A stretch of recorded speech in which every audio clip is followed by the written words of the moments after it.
Series के पहले दिन और हफ्ते के आखिरी दिन गैप से खुलने के बाद सीमित दायरे में कारोबार करते हुए बाजार 17,500 के आसपास वक्त बिताता हुआ निफ्टी और 37,000 के थोड़ा ऊपर है बैंक निफ्टी।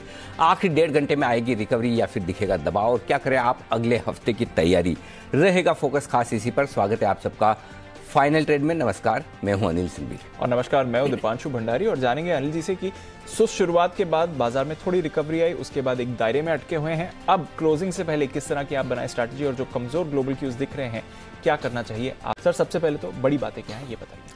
देखिए, शुरुआत कमजोर होना तय थी जिस तरह के ग्लोबल संकेत थे, और उसके चलते हुए शुरुआत हुई भी कमजोर, और कमजोर शुरुआत होने के बाद ज्यादातर वक्त 17,500 के आसपास निफ्टी बिताता हुआ आपको नजर आएगा।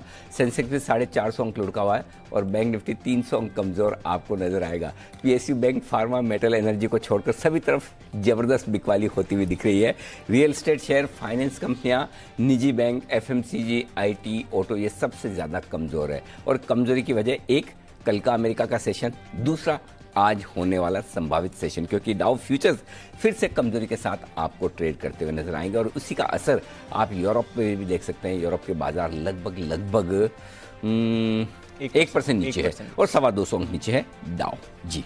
विक्स अपना वैसे 4.5% उछल कर आया अभी थोड़ा भारतीय बाजार भी उतार चढ़ाव को एंटिसिपेट करते हुए दिख रहे हैं इस समय। पर आइए एक बार नजर डाल देते हैं सर कि जिस तरह का एक्शन आज होते हुए दिखा है, कैसे समझा है इसे?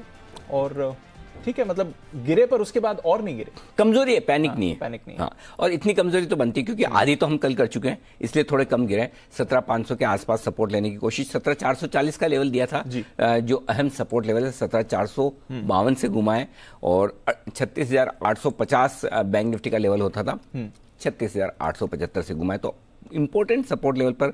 और फॉर ए चेंज दी, भले आपको परसेंटेज में लग रहा होगा कि बैंक निफ्टी थोड़ा ज्यादा मजबूत, ज्यादा कमजोर दिख रहा है 1% से ज्यादा, लेकिन पॉइंट वाइज और एक्शन वाइज आप देखेंगे और लेवल की तरह देखेंगे तो बैंक निफ्टी ज्यादा कम कमजोर है, ज्यादा मजबूत नहीं कह सकते, कम कमजोर है। सो ठीक है, हफ्ते के 225 पॉइंट डाउन फ्यूचर्स नीचे हो, 650 550 पॉइंट आप नीचे बंद हुए हो, और उसके बावजूद अगर आप इसे होल्ड कर पा रहे हैं तो किसी भी तरह से ये बहुत खराब बाजार नहीं है। मेरे ख्याल से ठीक बाजार है, बहुत ज्यादा पैनिक वाली बात नहीं है। बिल्कुल सर। और बैंक निफ्टी फ्यूचर्स करीब 100-100 पॉइंट्स के प्रीमियम पर ट्रेड करते हुए दिख रहा है इसमें, तो वहां पर भी नजर रखी हुई है जहां तक एक्शन का सवाल है।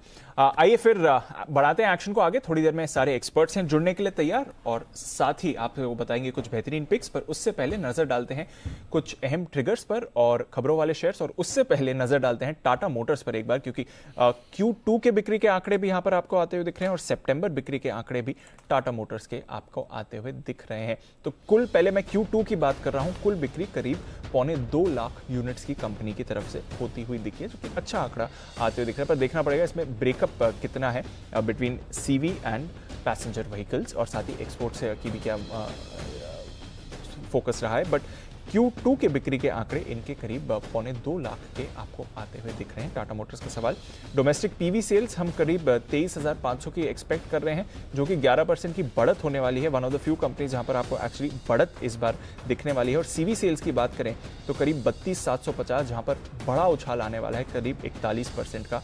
तो अच्छे आंकड़ों का अनुमान लगाया जा रहा है टाटा मोटर्स से। कुल बिक्री, सितंबर की कुल बिक्री का हम इंतजार करते हैं। पर आइए तब तक आपको फिर खबरों वाले शेयर्स बता दें, और साथ ही कुछ अहम इवेंट्स भी। मानसी और वरुण दोनों हैं तैयार। मानसी, गुड आफ्टरनून, बताएं कौन से इवेंट्स पर है नजर? बिल्कुल दीपांशु, गुड आफ्टरनून। सोमवार तक के ट्रिगर्स पहले बता रही हूं। आज आदित्य बिरला सन लाइफ एएमसी का आईपीओ बंद हो जाएगा। कल महात्मा गांधी की 152वीं जयंती है। सोमवार के दिन चीन के बाजार 7 अक्टूबर तक बंद रहेंगे। हफ्ते भर की छुट्टी चीन के बाजारों में रहेगी। वहीं ओपेक प्लस की अगली बैठक भी सोमवार के दिन होती हुई दिखेगी। महाराष्ट्र में कक्षा 8 से 12 तक के स्कूल जो हैं वो 4 अक्टूबर सोमवार से खुलते हुए दिखेंगे। वहीं मैन इंफ्रा पर फोकस रखे, बोनस शेयर और अंतरिम डिविडेंड जारी करने पर कंपनी का बोर्ड सोच विचार करेगा। और भंडारी अमान स्पिनिंग राइट्स इश्यू कंपनी का बंद हो जाएगा, दाम जिसके 30 रुपए प्रति शेयर के हैं। तो यहाँ हमें आपके लिए आने वाले दिनों के लिए कुछ अहम इवेंट्स, और थोड़ी देर में मानसी से फिर से बात करेंगे क्योंकि नई सीरीज की शुरुआत हुई है, तो इस सीरीज के लिए कौन से इंपॉर्टेंट इवेंट्स हैं उस पर भी जानेंगे। पर आइए, वरुण है हमारे साथ तैयार बताने के लिए आज के कुछ अहम खबरों वाले शेयर्स। वरुण, बताएं। ओके दीप, तो सबसे पहले खबरों में ऑटो नंबर्स थे और यहाँ पे एस्कॉर्ट्स कुल बिक्री 8,816 यूनिट रही है। घरेलू बिक्री जो है उसमें करीब 30% की बढ़ोतरी हुई है। बजाज ऑटो कुल बिक्री 4,02,000 यूनिट के आसपास रही है। सितंबर में कुल बिक्री जो है उसमें करीब 9% के आसपास साल दर साल कमी देखने मिली है। एक्सपोर्ट जो है 1.4% घटे हैं और मोटरसाइकिल बिक्री जो है 11% घटकर आई है।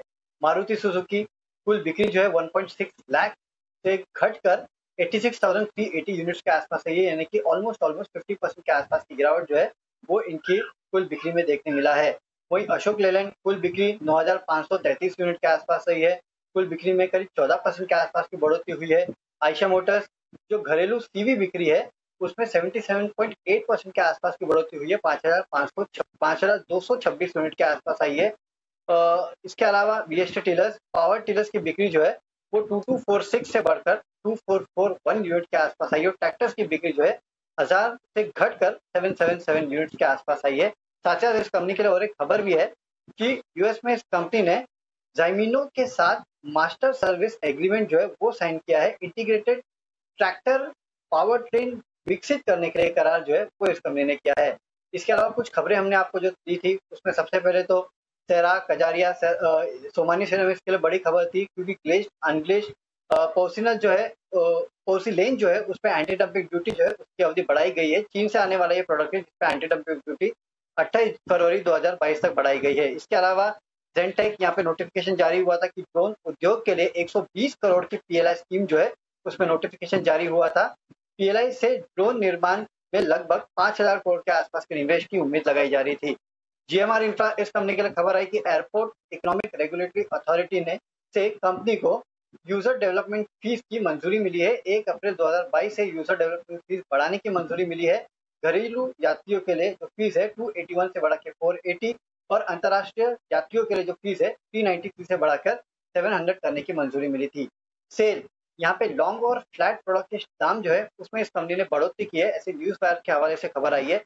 जो बढ़ोतरी है 2,000 रुपए प्रति टन की है। आईएक्स इस कंपनी ने अपडेट दिया है कि सितंबर में पावर की जो मांग है उसमें 59% के आसपास की साल दर साल बढ़ोतरी देखने मिली और Q2 अगर पूरा आप गिन ले तो 57% की बढ़ोतरी हुई है।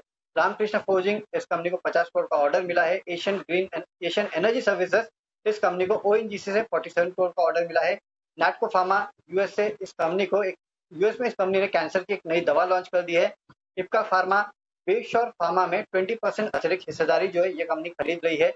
आईजीएल एमजीएल के लिए कोजेंसिस के हवाले से खबर आई कि 1 से 2 दिनों में सीएनजी के दाम बढ़ने वाले हैं। ICICI bank Midland micro finance में 9.9% की हिस्सेदारी जो है इस कंपनी ने खरीदी है 52.4 करोड़ में। इसके अलावा ओयो ने सेबी में आईपीओ के लिए अर्जी दे दी है। करीब 8,430 करोड़ रुपए जो है वो आईपीओ से जुटाना चाहता है ओयो। और एक ब्लॉक डील हुई है पीएनबी में 10 लाख शेयर। तो आज ढेर सारी खबरें आई हैं बाजार खुलने के बाद। वरुण के पास खासतौर से ऑटो नंबर्स आते हुए दिखे आपके लिए। आइए आगे बढ़ते हैं और शामिल करते हैं हमारे सभी एक्सपर्ट्स को। कुणाल जी, राकेश जी, वागले साहब, सुमित जी, किरण जी, सेठी साहब सब जुड़ चुके हैं। बिल्कुल पहला वागले साहब के लिए वागले का वंडर।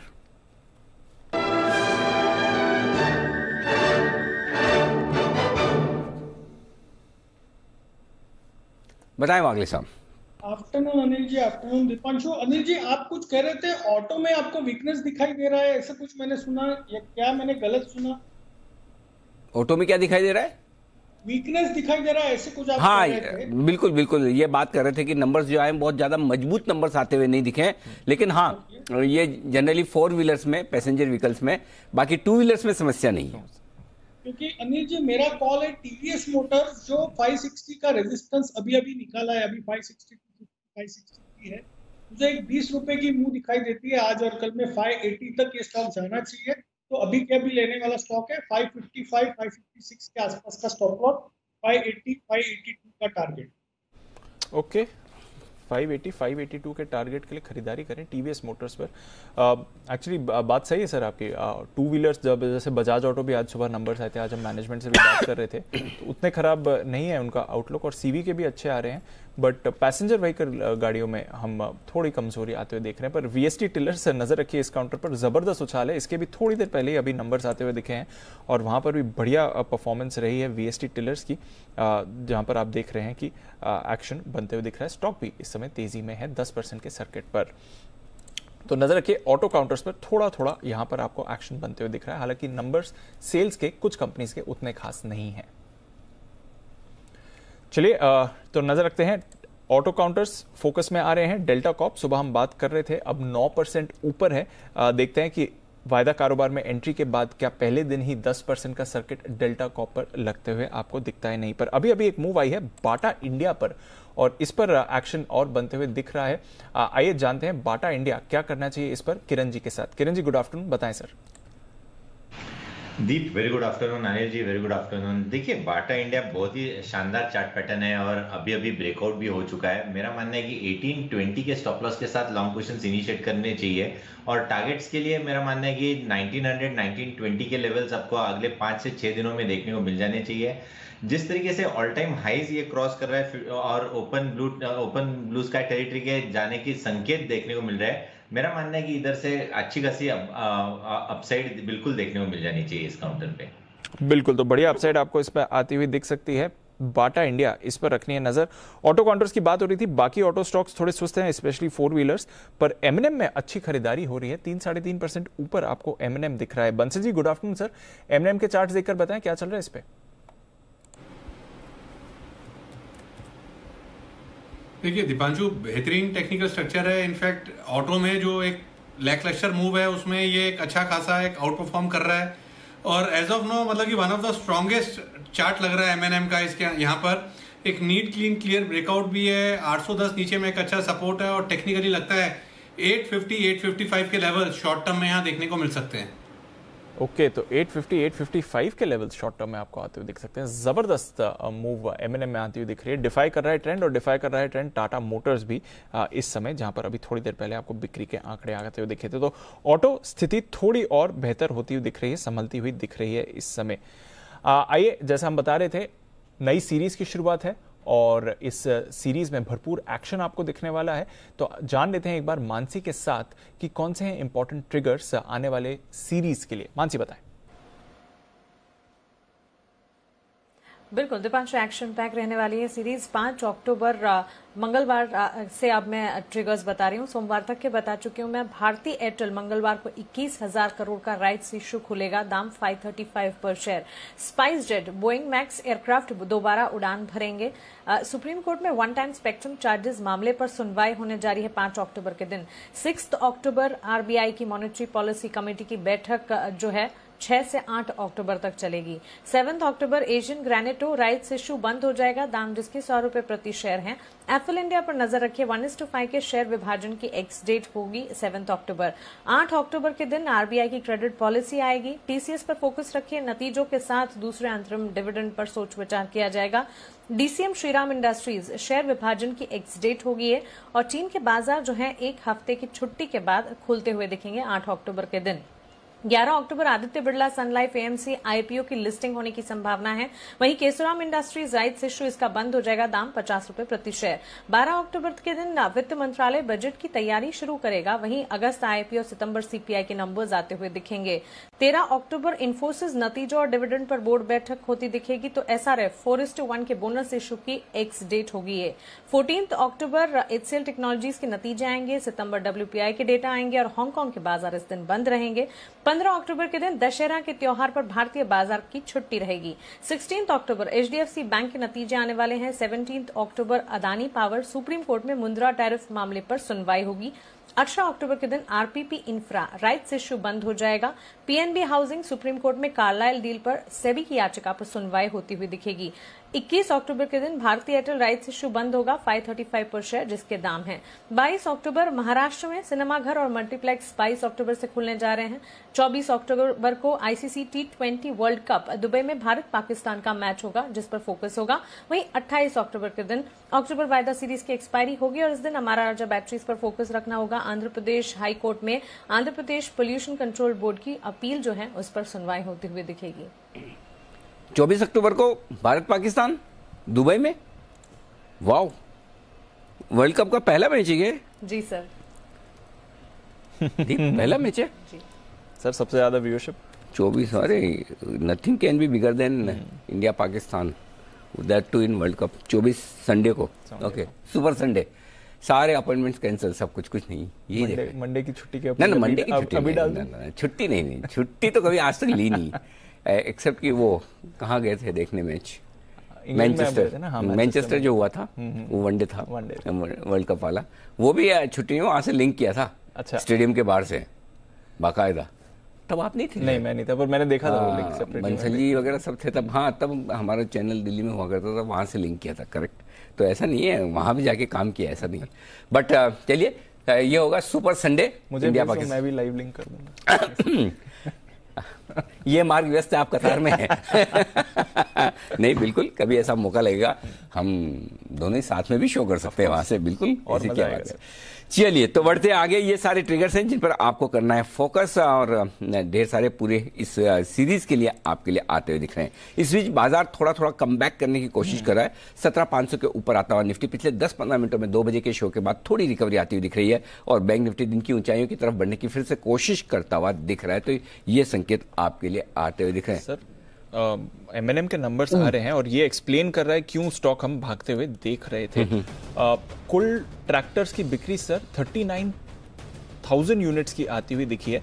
अगर आप कंपेयर करेंगे तो 43,000 तक कम दिखेगा, पर हमारा अनुमान 34,000 का था, तो 5,000 यूनिट से इसने अनुमान को इतने ट्रैक्टर बिके हैं, इतने इनके ट्रैक्टर्स बिके हैं। क्या बात। और वो तभी VST टेलर्स में भी आप एक्शन देख रहे हो, तभी आप M&M में भी एक्शन देख रहे हैं। ट्रैक्टर बिक्री सर दमदार इनकी आती हुई दिख रही है M&M की तरफ से। PV बिक्री 13,000 यूनिट्स की आती हुई दिखी है। अब वहां पर रखिए नजर M&M के लिए, बट ट्रैक्टर बिक्री बेसिकली यही एक फैक्टर है जिसकी वजह से आप इतना बड़ा उछाल देख रहे हैं। तो अभी हम M&M की चार्ट्स की भी बात कर ही रहे थे, और बागली साहब ये बात भी हो रही थी कि यहाँ से और आपको बड़ा मूवमेंट आते हुए दिखेगा।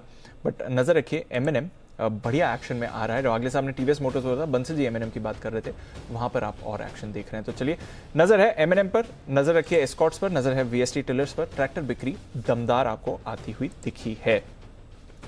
कुछ और स्टॉक्स जहां पर आपको दमदार एक्शन हो रहा है, उसी पर करते हैं चर्चा। आइए एक स्पेशल पिक का बिगुल राकेश जी, कुणाल जी के लिए।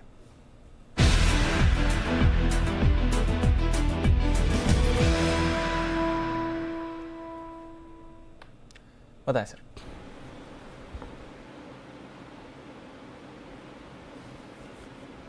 दीपांशु, जो हमारी स्पेशल पिक है, स्पेशल पिक वाला स्टॉक है BHEL, और सुमित जी से इंस्पायर होकर यही बोलूंगा कि BHEL दौड़ेगा रेल की तरह। काफी बेहतरीन टेक्निकल स्ट्रक्चर है, और जिस तरीके का चार्ट स्ट्रक्चर है, क्लियरली विजिबल है कि smart money is buying BHEL, रुकेगा नहीं। ओवरवेट खरीदारी की राय है BHEL पर। ओवर टू कुणाल जी। देखिए दीपांशु, केवल पिछले कुछ मिनटों का वॉल्यूम देखें आप BHEL में, जिस तरह का वॉल्यूम एडिशन हो रहा है कैश मार्केट में, कल भी जिस तरह की तेजी बनी रही, वॉल्यूम हुआ, आज भी वॉल्यूम दिख रहा है, ये असाधारण गतिविधि का संकेत दिखाई दे रहा है चार्ट पर।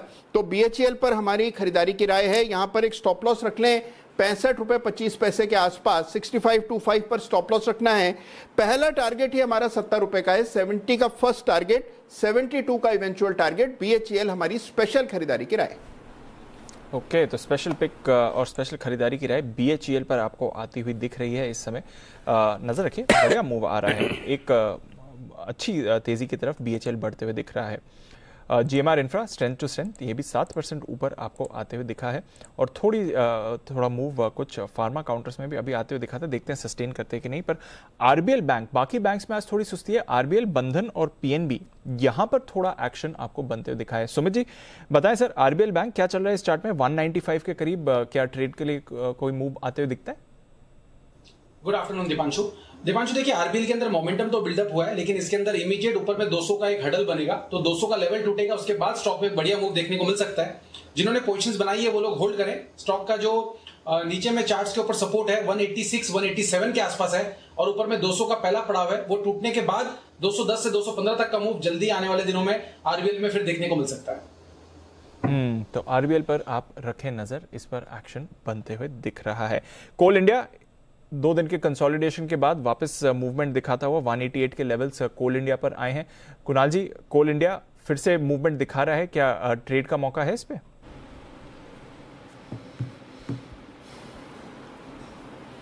देखिए चार्ट देखें दीपांशु, मैं आज केवल वीकली चार्ट देख रहा था क्योंकि आज साप्ताहिक बंदी का दिन है, शुक्रवार है। तो वीकली चार्ट्स देखें तो मुझे बहुत ही इंस्पायरिंग चार्ट लग रहा है कोल इंडिया का, और बहुत अरसे बाद, कितने सालों बाद इस तरह का चार्ट देखने को मिल रहा है। तो मेरी राय में तो देखिए और ऊपर के लेवल्स आपको अगले सप्ताह और उसके अगले सप्ताह भी देखने को मिलेंगे। स्ट्रक्चर अच्छा है। शॉर्ट टर्म में मुझे लगता है कि अगर एक ट्रेड लिया जाए 185 रुपए के आसपास एक टाइट स्टॉप लॉस रखें तो मुझे लगता है कि 200-215 तक के लेवल्स आपको कोल इंडिया में देखने को मिलेंगे। बिल्कुल, तो थोड़ा कंसोलिडेशन हुआ अच्छी मूव के बाद कोल इंडिया में, और अब फिर से आपको एक मूवमेंट की तरफ कोल इंडिया करते हुए दिख रहा है। एमजीएल डेज हाई पर एमजीएल आपको आते हुए दिख रहा है, आईजीएल पर भी रखे नजर। और वागले साहब, एमजीएल लंबे समय बाद मूव आ रही है, 1100 के पार है इस समय। सर बताएं क्या करना चाहिए?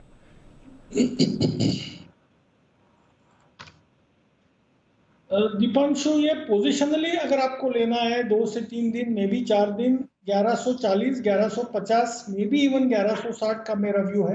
लेकिन मैं ये नहीं कह सकता कि एक 10-20 रुपए नीचे नहीं जाएगा। मेरे लिए सही लेवल 1095, 1090 में भी 1085 का है, तो मेरा स्टॉप लॉस होगा 1072 का, और 1150 तक ये स्टॉक जा सकता है अगले कुछ दिनों। पोजिशनल व्यू है वागले साहब का इस पर, और क्यों आ रही है तेजी इस पर भी थोड़ी देर में वरुण से जानेंगे। पर आइए तब तक एक बिगुल सुमित जी के लिए, सुमित का सुपरहिट।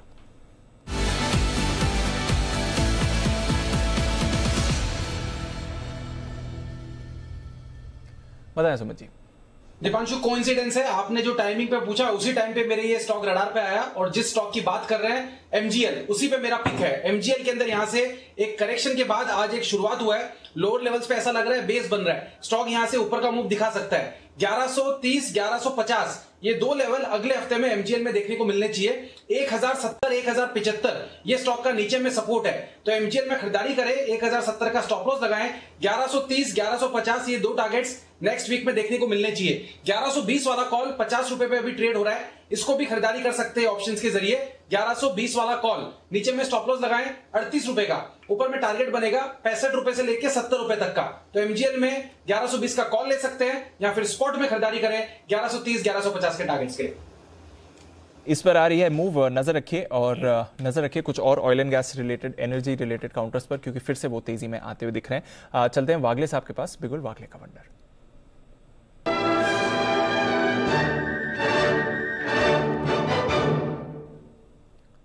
बताएं सर। दीपांशु, सुबह मुझे आपने या अनिल जी ने पूछा था मन्नापुरम के बारे में, तब मेरा कोई खास क्लियर व्यू नहीं था, लेकिन अभी मेरा मुथूट पे बहुत पॉजिटिव व्यू है, क्योंकि मोमेंटम है, दोनों स्टॉक्स अच्छे लग रहे हैं। मुथूट में ज्यादा मोमेंटम है, 1537 का करंट भाव है, 1537, 1534, 35 ये लेवल पे बाय करें। 1520 का मेरा स्टॉप लॉस होगा, एक 1.5% की रिस्क होगी। मुझे लगता है ये 1 से 2 दिनों में सोमवार मंगलवार तक ये 1600 के आसपास जाना चाहिए। 60 रुपए की अप मूव मुझे दिखाई दे रही है। ओके, तो ये है आपके लिए मुथूट और मन्नापुरम, दोनों पर आप रखिए नजर। बड़ी तेजी आ रही है, 4 से 5% ऊपर आपको ये दोनों काउंटर्स दिखेंगे। आज सीएलएसए की भी दमदार रिपोर्ट आई थी, गोल्ड प्राइसेस में भी थोड़ा बाउंस बैक आते हुए दिखा है, तो दोनों फैक्टर्स सहारा देते हुए मुथूट और मन्नापुरम को। पर आइए गैस स्टॉक्स की हम बात कर रहे थे, पावर एनर्जी शेयर्स में आपको फिर से एक्शन बनते हुए दिख रहा है, पर स्पेशली जो गैस की कीमतों में ये बढ़ोतरी हुई है, इसके बारे में क्या इंपैक्ट होगा, कहां पर रखनी है नजर, आइए जानते हैं वरुण के साथ। वरुण बताइए। डेफिनेटली तो दीप, देखिए अगर गैस की कीमतें अगर आप देखेंगे तो 2 साल के अंतराल के बाद यहाँ पे बढ़ोतरी हुई है, तो ये एक अच्छी बात है कि एटलीस्ट 2 साल के अंतराल के बाद बढ़ोतरी हुई है। और जो बढ़ोतरी हुई है ना दीप, वो भी अच्छी खासी हुई है, करीब 62% के आसपास की बढ़ोतरी की गई है। $1.79 MMBTU से बढ़ के $2.9 के आसपास आई है। और देखिए जो डिफिकल्ट गैस थी वहां पे भी अच्छी खासी बढ़ोतरी है, 84% के आसपास की।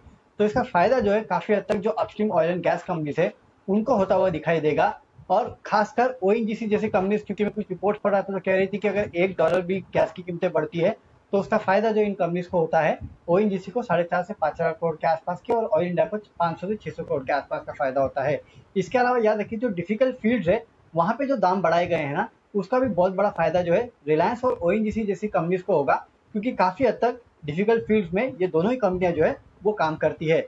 नो डाउट सीएनजी के दाम बढ़ेंगे, और अब तो खबरें भी आ रही है कि 1 से 2 दिन में हो सकता है कि सीएनजी के दाम में बढ़ोतरी हो, 10 से 15% के आसपास की बढ़ोतरी मानी जा रही है। लेकिन नोमुरा की मैं एक रिपोर्ट पढ़ रहा था, वो कह रहे थे कि इस एंटीसिपेशन में पहले ही जो गैस डिस्ट्रीब्यूशन कंपनीज है उनने करीब 2 से 2.5 रुपए के आसपास के दाम बढ़ा चुके हैं। तो देखना होगा कि आगे और कितने दाम बढ़ते हैं। दाम बढ़ेंगे वो तय है, लेकिन अब सबसे बड़ा क्वेश्चन मार्क नोमुरा की इस रिपोर्ट के बाद है कि क्या 2.5 रुपए के आसपास दाम बढ़ते हैं या फिर 5 रुपए के आसपास दाम बढ़ेंगे। इसके अलावा नेगेटिव होगा पावर कंपनीज, फर्टिलाइजर कंपनीज के लिए, क्योंकि करीब 26% गैस का इस्तेमाल फर्टिलाइजर कंपनी करती है, 22% के आसपास पावर कंपनी करती है और टाइल कंपनीज भी इसका इस्तेमाल करती है। तो देखना होगा इनके ऊपर इसका कितना नेगेटिव इम्पैक्ट होता है, क्या ये पास ऑन कर पाती है, क्या ये पास ऑन नहीं कर पाती है। पास ऑन नहीं किया तो जाहिर सी बात है मार्जिन्स पे इम्पैक्ट होगा, लेकिन हाँ पास ऑन कर दिया तो शायद इनको फायदा होगा, वो तो आगे देखा जाएगा। लेकिन अपस्ट्रीम कंपनीज के लिए अच्छा है, इसके लिए आप देख रहे हैं कि ओएनजीसी, ऑयल इंडिया से गैस कंपनीज ने रिएक्ट भी किया है, कुछ हद तक इनके लिए पॉजिटिव भी है। बिल्कुल, तो गैस प्राइस हाइक का इम्पैक्ट नजर रखिए। काफी सारे कंपनीज के लिए ऑफकोर्स पॉजिटिव खबर है क्योंकि 60-62% की मूव है, बड़ा इम्पैक्ट है, बट काफी सारी कंपनीज के लिए नेगेटिव भी खबर है। सेरामिक्स, फर्टिलाइजर, कुछ पावर कंपनीज जो गैस इस्तेमाल करते हैं, ऑफकोर्स घरों के लिए भी उत्पादन बढ़ेगा। पर आईजीएल, एमजीएल, गुजरात गैस, इन सभी काउंटर्स पर रखिए नजर और अदानी टोटल गैस यहां पर भी एक्शन आ रहा है। किरण जी, एमजीएल पर तो मूव आ गया, आईजीएल आज सुबह एक्शन में था, फिर थोड़ा कंसोलिडेट हुआ, अब फिर से थोड़ा मूवमेंट दिखा रहा है। क्या आईजीएल पर कोई ट्रेड दिखता है किरण जी? दीप बिल्कुल दिखता है और ये पोजिशनल रहेगा, आज के लिए नहीं शायद देखने को मिलेगा, क्योंकि एक लॉन्ग टर्म चार्ट्स अगर देते हैं तो एक एसेंडिंग चैनल में है और हम लोअर एंड के आसपास है। लोअर एंड एग्जैक्टली ये स्विंग लो 3 दिन पहले जो किया था 510 के आसपास वही था, वही से ट्रेंड लाइन का से अप मूव देखने को मिल रहा है। मेरा मानना है कि कम से कम 565 570 तक ये रैली देखने को मिल जानी चाहिए, पर इसके लिए 1-1.5 हफ्ता लग सकता है। अभी के लिए मेरा स्टॉप लॉस रहेगा 524 का। ओके, तो 524 का स्टॉप लॉस रहेगा और नजर रखिए इस पर। जहां तक एक्शन है आईजीएल और एमजीएल दोनों पर ही आपको मूव आती हुई दिख रही है। पर आइए कुछ और स्टॉक्स जहां पर मूव आती हुई दिख रही है। निप्पॉन लाइफ, इस पर भी थोड़ी खरीदारी के संकेत आते हुए दिख रहे हैं। 2% ऊपर अभी मूव आया है। बंसल जी, निप्पॉन लाइफ का चार्ट देखें, कुछ चल रहा है सर इस पे?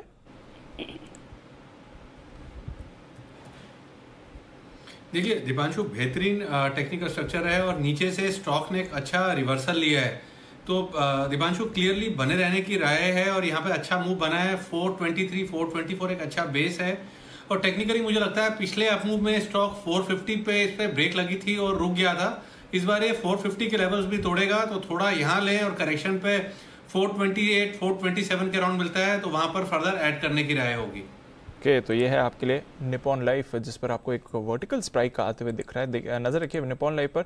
एक और काउंटर जहां पर आपको रखनी है नजर, टाटा इन्वेस्टमेंट कॉर्प, इस पर भी थोड़ी देर पहले एक स्पाइक आया था, उसके बाद थोड़ा कूल ऑफ हुआ, पर अभी भी 4% ऊपर आपको टाटा इन्वेस्टमेंट का काउंटर दिखेगा। और सुमित जी, बहुत रेगुलरली इस काउंटर पर बात नहीं होती है, पर आज एक एक्स्ट्रॉर्डिनरी मूव आते हुए दिखा है। पिछले कुछ दिनों से कुछ ना कुछ चल रहा है इस काउंटर पर। चार्ट्स क्या कहती हैं सर इसकी? दीपांशु, बिल्कुल एकदम सही कहा आपने। एक्स्ट्रा ऑर्डिनरी मूव है और वॉल्यूम्स के साथ है और स्टॉक के अंदर रिसेंट के हाई ब्रेक हो चुके हैं, तो स्टॉक के अंदर पोजीशंस होल्ड करें। टाटा इन्वेस्टमेंट यहां से अभी और ऊपर का मूव दिखा सकता है। 1428 1430 के आसपास स्टॉक ट्रेड कर रहा है। स्टॉक के अंदर मेरे को लग रहा है यहां से आने वाले दिनों में 10% का अपसाइड मूव ऊपर की तरफ देखने को मिल सकता है। 1500 1550 ये इमीडिएट शॉर्ट टर्म के टारगेट होंगे और 1600 रुपए तक के लेवल भी स्टॉक में आने वाले दिनों में देखने को मिल सकते हैं, तो पोजीशंस होल्ड करके चले। आपके लिए टाटा इन्वेस्टमेंट कॉर्प, इस पर आप रखें नजर, एक अच्छा उछाल आते हुए दिख रहा है। केईआई इंडस्ट्रीज, किरण जी इसके चार्ट्स भी देखें, 4% ऊपर केईआई इंडस्ट्रीज, कोई राय सर इस पे? केईआई इंडस्ट्रीज ये मेरे 10 की कमाई वाला स्टॉक है और मेरा मानना है कि इसको जल्दबाजी में नहीं छोड़ना चाहिए। मेरे रिकमेंडेशन लगभग 725 750 के आसपास के थे और मैंने 1200 के टारगेट्स कहे थे। अभी तो 650 663 960 के आसपास ट्रेड कर रहा है। मेरा मानना है कि जो 1200 के आसपास के लेवल्स है ये बिल्कुल देखने को मिल जाने चाहिए इस काउंटर पे, तो होल्ड करने की सलाह है। अभी मेरा स्टॉप लॉस 890 के आसपास रहेगा। ओके, तो केईआई इंडस्ट्रीज नजर रखिए। केईआई, बजाज इलेक्ट्रिकल्स, ये सारे काउंटर्स आपको मूव कर रहे हैं। सीजी कंज्यूमर तो ऑफकोर्स आज से वायदा कारोबार का हिस्सा भी बन गया है, तो उस पर रखनी है नजर। पर एक स्टॉक अनिल जी जो कुछ समय पहले आपने हाईलाइट भी किया था सर, आईडीबीआई बैंक, 50 का लेवल छूने के लिए आ गया, ऑलमोस्ट 30 पैसे दूर, 60-65 रखो, आराम से होल्ड करो। पोजिशनली ये मार्केट ऐसा देखो, आप देखो वहां से जहां से आईडीबीआई हमने रिकमेंड किया 41 रुपए के आसपास, वहां से मार्केट कहाँ है और स्टॉक कहाँ है? स्टॉक का है। तो इसलिए क्या है, थोड़ा खरीदो, पोजिशनली खरीदो, क्योंकि कई सारे स्टॉक्स हैं जो थोड़ा रुक के चलते, कभी जल्दी कभी आइडेंटिफाई होते हैं, उसके बाद नीचे भी आ जाते हैं मार्केट के साथ। इसलिए मैं बोल रहा हूँ जितने भी स्टॉक्स आपको दिए आज के 2000 में, सबको डिलीवरी के हिसाब से पोजिशनली थोड़ा थोड़ा खरीद के रखो, ताकि आराम से आपको पैनिक न करना पड़े। स्टॉप लॉस लगाने की जरूरत नहीं है, यहाँ अब भी होल्ड करिए, अब भी होल्ड करें 100%। बिल्कुल। हाँ, और अब तो आप जब अच्छे मुनाफे में हैं तो फिर तो चिंता की बात नहीं। चिंता की बात। हाँ, अब क्या है, अगर आपने 41, 42, 43, 44 कहीं भी खरीदा है, 1-2 रुपया वापस 47 आ भी जाए तो फर्क नहीं पड़ता, इसलिए तब आप पूरा मुनाफा ले सकते हैं। तो होल्ड करें डिलीवरी के बेसिस। बिल्कुल होल्ड करें डिलीवरी के बेसिस पर, और क्योंकि 50 से अभी भी थोड़े पैसे नीचे है, एक बार सुबह जी जरा IDBI बैंक पर भी राय दे दें, अब 50 के लेवल छूने की तैयार है, यहां से कहां जाएगा? दीपांशु, जिस दिन से डिस्कस हो रहा है 42 रुपए से, उस दिन से कंटिन्यूसली बोल रहे हैं कि 2-4 दिन के अंदर ही 50 से 56 का मूव देखने को मिलेगा। तो आज 50 तो हो रहा है, 50 के ऊपर क्लोजिंग मिलने के बाद नेक्स्ट टारगेट 56 है, और 56 के बाद और भी ऊपर का मूव देखने को मिलेगा। तो पोजीशंस होल्ड करें, अभी और रैली आनी, ऊपर का मूव अभी देखने को मिलेगा। इंतजार करें, होल्ड करें, जल्दबाजी न करें, हड़बड़ी न करें, अभी थोड़ी तेजी और बाकी है। तेजी बाकी है कुछ और शेयरों में, जो बताने के लिए तैयार है विकास सेठी साहब हमारे साथ कार्यक्रम में हो चुके हैं शामिल। स्वागत सदाबहार सेठी साहब की शॉर्ट टर्म पिक का। कभी कभी खुशी के लिए कुछ ज्यादा नहीं, एक अनजान दोस्त ही काफी है। एबिक्स कैश हर खुशी के लिए काफी है।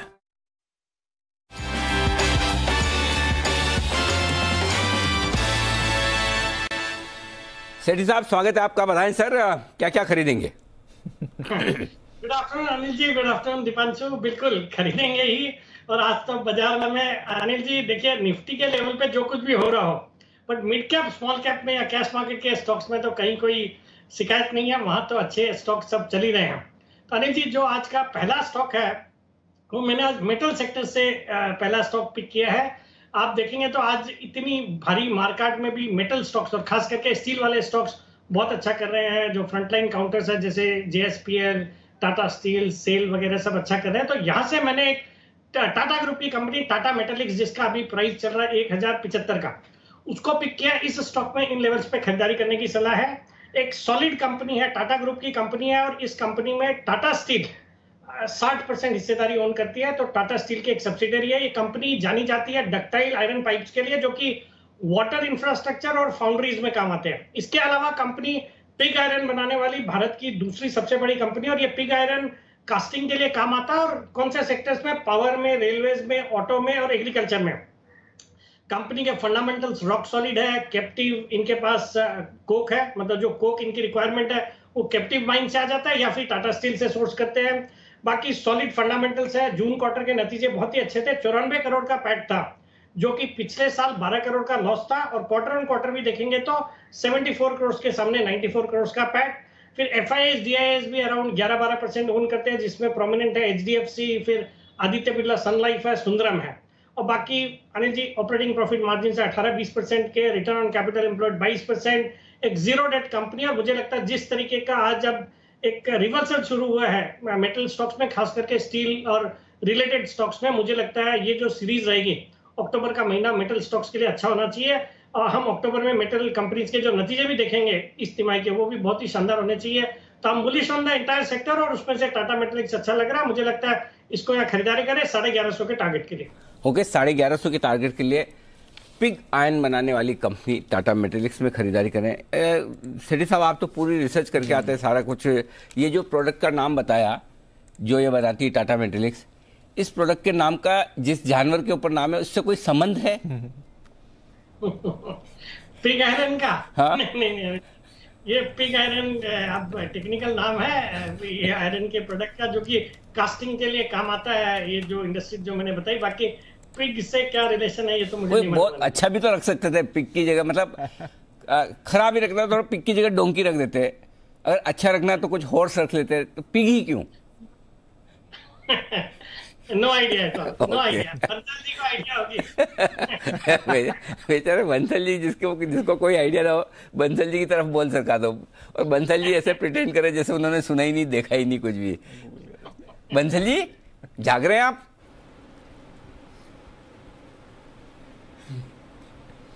अनिल जी जाग रहे हैं अनिल जी, और सोच भी रहा हूँ अनिल जी, ये पिग आयरन पड़ा हुआ है अनिल जी, फिजिक्स के अंदर पड़ा हुआ है कुछ इसके अंदर। हाँ। इसको गर्म करके कुछ प्लास्टिक और पता नहीं क्या क्या होता है अनिल जी, मैं भूल गया हूँ।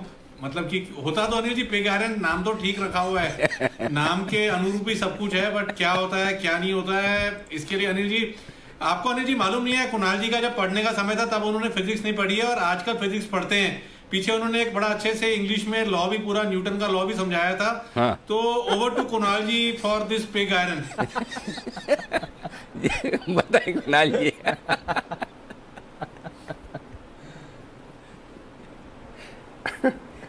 अनिल जी देखिए, अनिल जी मुझे इसका ज्ञान नहीं है। अनिल जी मुझे ये पता है कि पिग आयरन शायद 2 प्रकार के आयरन होते हैं। हाँ। लेकिन अनिल जी कोई खास ज्ञान नहीं है और फिजिक्स में पढ़ रहा हूँ अनिल जी, लेकिन इससे फिजिक्स का क्या लेना देना है मुझे समझ नहीं आया। तो केमिस्ट्री का इशू है अनिल जी। देखो आपके दोनों के बीच की केमिस्ट्री आप ही जाने। उन्होंने कहा ओवर टू कुणाल जी, आपने ले लिया। मैं आपकी जगह होता तो मैं बोलता over and out Bansal ji. बात करता हूँ, हमने तो फिल्मों में ऐसे ही देखा, ओवर टू यू तो ओवर एंड आउट, ऐसे ही होता था, विलेन आपस में बात करते थे। तो चलिए कोई बात नहीं, जिसको समझ में आए कर रहा है ट्वीट करके बताए पिग आयन क्यों होता है, और होता है क्यों वो तो छोड़ो, इसका नाम पिग आयन ही क्यों है, ये जानना चाहिए। चलिए तो ये है आपके लिए राय इस वक्त पहली टाटा मेटालिक्स की। सेठी साहब दूसरा स्टॉक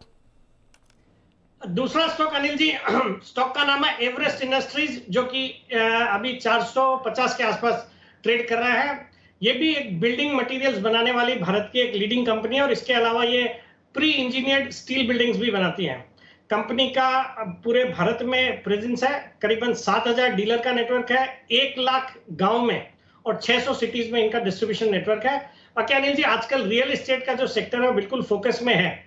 जिस तरह से नए कई पॉजिटिव अनाउंसमेंट्स आए हैं, हाल ही में हमने सुना कर्नाटक में स्टैंप ड्यूटी कम हुई है। आज फिर खबरें आई कि दिल्ली एनसीआर में दिल्ली में ये जो सर्कल रेट है उसमें 20% जो कटौती की गई है उसको एक्सटेंड कर दिया गया है दिसंबर तक। फिर मुंबई से भी खबरें थी, सीआरजेड रूल्स जो है वो अप्रूव हो गए। फिर मुंबई से खबरें आई सितंबर महीने में जो रजिस्ट्रेशन हुए हैं 10 साल के हाईएस्ट है, 1 महीने के रजिस्ट्रेशन। तो इस तरह की तूफानी तेजी रियल एस्टेट के सेल्स में। और कल भी मैंने मानसी का जिक्र किया था जब उन्होंने रिपोर्ट पेश करी थी कि रियल जो फ्लैट्स की बिक्री बहुत जबरदस्त बढ़ी है, हैदराबाद में 300% बढ़ी है। तो चारों तरफ रियल एस्टेट की डिमांड में बढ़ोतरी है और उसका फायदा जो बिल्डिंग मटेरियल्स बनाने वाला जो सेक्टर है उसके थ्रू प्ले करने का है।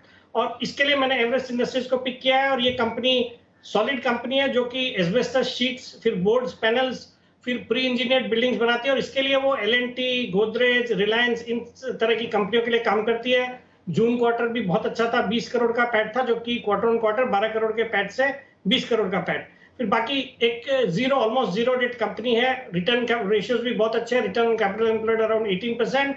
मुझे लगता है इस स्टॉक को करंट लेवल्स पे लेना चाहिए और इसमें मेरा शॉर्ट टर्म का टारगेट है 475 रुपए का, स्टॉप लॉस रखना है 435 रुपए। ओके, तो 435 का स्टॉप लॉस, 475 का टारगेट, एवरेस्ट इंडस्ट्रीज यहां पर करके चले खरीदारी। और साथ ही खरीदारी करनी है टाटा मेटालिक्स। ये है सेठी साहब की 2 पिक्स। पर बाजार पर क्या करना है इस समय, कैसे खेले इस सुस्त बाजार को, आइए जानते हैं अनिल जी के साथ मार्केट स्ट्रैटेजी में।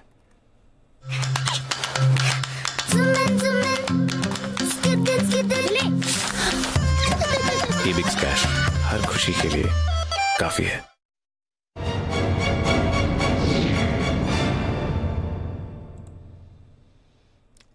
$200 पॉइंट्स नीचे सर डाउ फ्यूचर्स एग्जैक्टली वहीं पर है, तो काफ़ी टाइम से उसी रेंज पर है। नास्डैक फ्यूचर्स भी करीब .5% नीचे है। यूरोप के बाजार 1% की कमजोरी। कच्चे तेल में तीसरे दिन कंसोलिडेशन, अब तो $78 के नीचे आया है कच्चा तेल।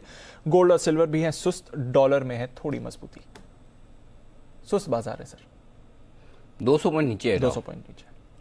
ये तो अभी दिख रहा है, बंद कहाँ होगा? बंद कहाँ होगा? 200 ऊपर भी हो सकता है, 200 ऊपर हो सकता है, 400 नीचे, तो पता नहीं। एक्चुअली थोड़ा सा ये डाउ फ्यूचर टेंशन नहीं देता तो मतलब ठीक तेजी का पूरा मूड था, क्योंकि जहाँ खुले वहां से कोई खास कमजोर हुए नहीं हुए सर। पूरा दिन भर टाइम पास किया, वहीं पे निकाल लिया है 17,500 के आसपास। तो दीप सिंपल सी चीज ये है, अगर दोनों में से एक काम करना ही है तो फिर लॉन्ग साइड पे ज्यादा बनता है, शॉर्ट साइड पे कम, क्योंकि आप खरीदारी की रेंज में आ रहे हैं। तो कैसे खरीदना है? 17,500 के आसपास निफ्टी खरीदेंगे, 17,300 का या तो पुट ऑप्शन ले लें ताकि आपकी हेजिंग हो जाए, 200 पॉइंट नीचे का आउट ऑफ द मनी वाला, या फिर ये समझे कि 17,300 सोमवार को आ जाए तो और लेना है आपको 17,300। हाँ, तो 200 पॉइंट की रिस्क अगर आपकी लेने की ताकत है तो लीजिए। ऊपर का प्रॉफिट भी 200 पॉइंट का ही है, 17,700, 750 अभी तक तो उतना ही दिख रहा है जी, बाद में देखेंगे। तो ये हो गया। बैंक निफ्टी कंपैरेटिवली बेहतर मजबूत दिख रहा है। 37,850 का स्टॉप लॉस है, यहाँ भी खरीद सकते हैं बैंक निफ्टी 37,150 पे। जी हाँ, 37,000 के आसपास आए और लीजिए, 37,850 तक खरीदारी की रेंज है। सो बैंक निफ्टी में कंफर्ट है, वहाँ पर भी यही 36,500 का आपका स्टॉप लॉस होगा, उस लिहाज से खरीद कर चलें, ये सिंपल है। तो और अगर आपकी शॉर्ट है तो फिलहाल शॉर्ट कवर करने के भी संकेत नहीं है, तो आपको स्टॉप लॉस अपना रखना है। 37,700 के ऊपर निकले तो काटना है, या 37,500 के ऊपर निकले, 37,400 नहीं 500 मान लीजिए, उसके ऊपर शॉर्ट काटना है। तो बेसिकली रेंज बाउंड मार्केट है, रेंज के किसी एक सिरे पर आने दे, फिर देखें। 17,500 इसके ऊपर बंद होना चाहिए, संभावना पूरी है निफ्टी। क्यों? आज की 17,500 के पुट पे 40 लाख शेयर है, 22 आज ही जुड़े। 17,500 के कॉल्स पर भी 34 लाख शेयर है, 29 लाख शेयर आज जुड़े। तो मामला कश्मकश वाला है। तो लेकिन हल्का सा मतलब 55-45, 55-60% चांस है कि 17,500 के ऊपर बंद हो, 45% चांस है कि 17,500 तोड़े, बट तो थोड़ा सा चांस ऊपर की तरफ का ज्यादा बन रहा है डेटा के लिहाज से। 17,500 क्लोजिंग बेसिस पर होल्ड होना चाहिए। ऊपर 17,600 के ऊपर नहीं जाएंगे, डेटा फिलहाल ये बता रहे हैं कम से कम आज के लिए। अब आइए बैंक निफ्टी 37,000 के नीचे बंद नहीं होंगे, ये संकेत थोड़े आते दिख रहे हैं, क्योंकि 16 लाख शेयर है वहां पर आपके पास ओपन इंटरेस्ट में। माफ कीजिएगा। तो आपको क्लोजिंग 37,000 के ऊपर की मिलेगी। 37,500 के पार भी नहीं निकलेंगे, क्योंकि 37,500 पर भी 15 लाख शेयर हैं कॉल्स में। तो ये आपकी ट्रेडिंग रेंज है, इसको ट्रेड करना है, सिंपल। ठीक है सर। तो रेंज बाउंड बाजार है, पर बैंक निफ्टी में आप चाहें अभी भी खरीद सकते हैं। ऊपरी रेंज पर बिकवाली करें, निचले स्तरों पर फिर से करें खरीदारी। मौके मिल रहे हैं बाजार में रेंज को ट्रेड करने के लिए, उसका फायदा आप उठाकर चलें। पर आज सुबह सर जब हम बात कर रहे थे, आपको याद है कमेंट्स में सडनली एक डिप आते हुए दिखा था, और हम सोच भी रहे थे क्यों आया है ये डिप। थोड़ी रिसर्च करी है और उसके बारे में अब पता चला है, और जानकारी लेकर तैयार हैं आशीष। आशीष बताएं क्या हुआ यहाँ पर?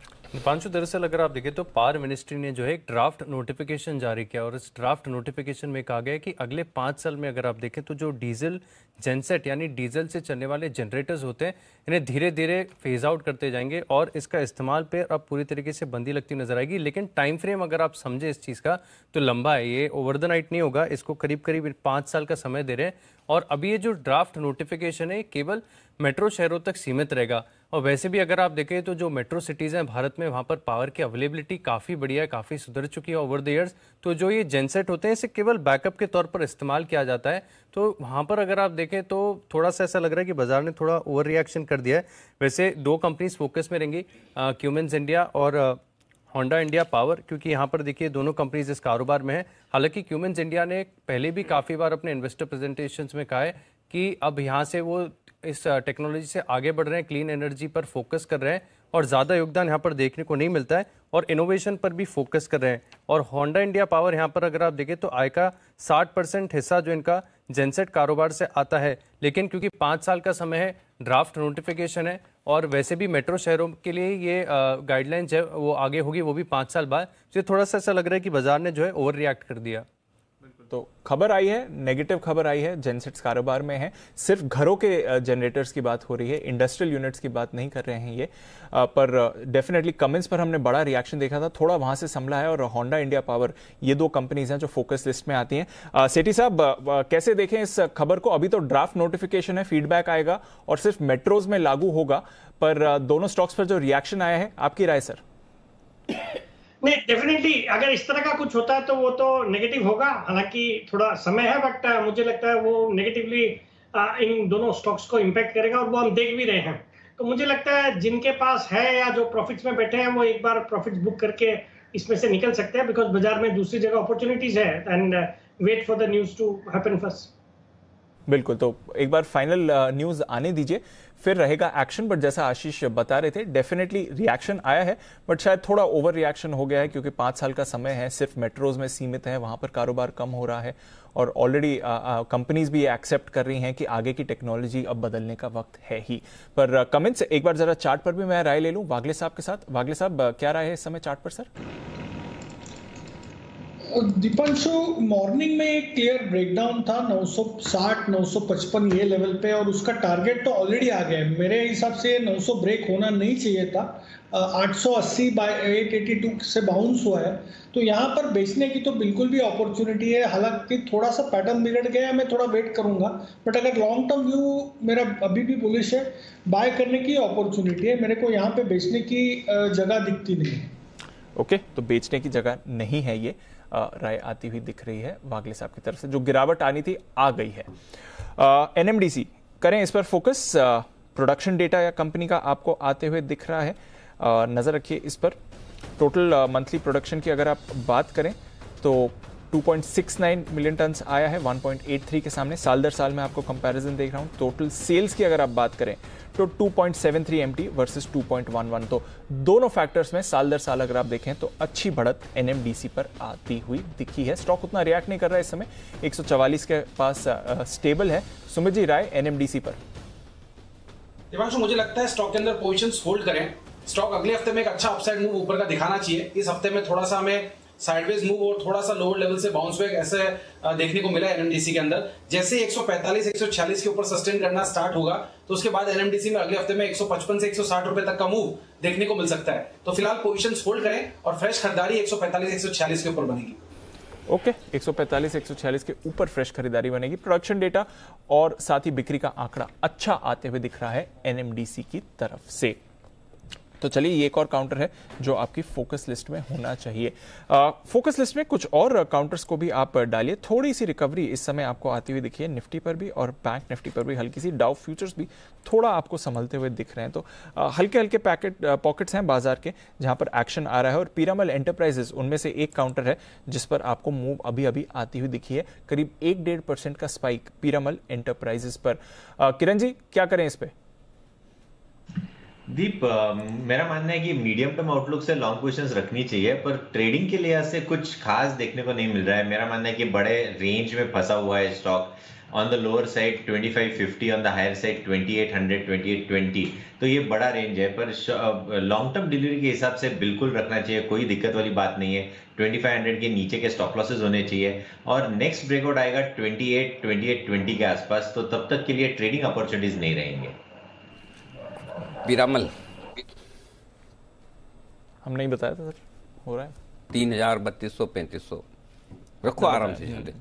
ये एनबीएफसी है, रोज ऊपर नीचे होंगे। हाँ। मार्केट के मूड के साथ सबसे पहले ऊपर नीचे जाता है। जो शांति से डिलीवरी लेके रखेगा उनके पैसे बनेंगे। बस अभी चेंज ही हो गया।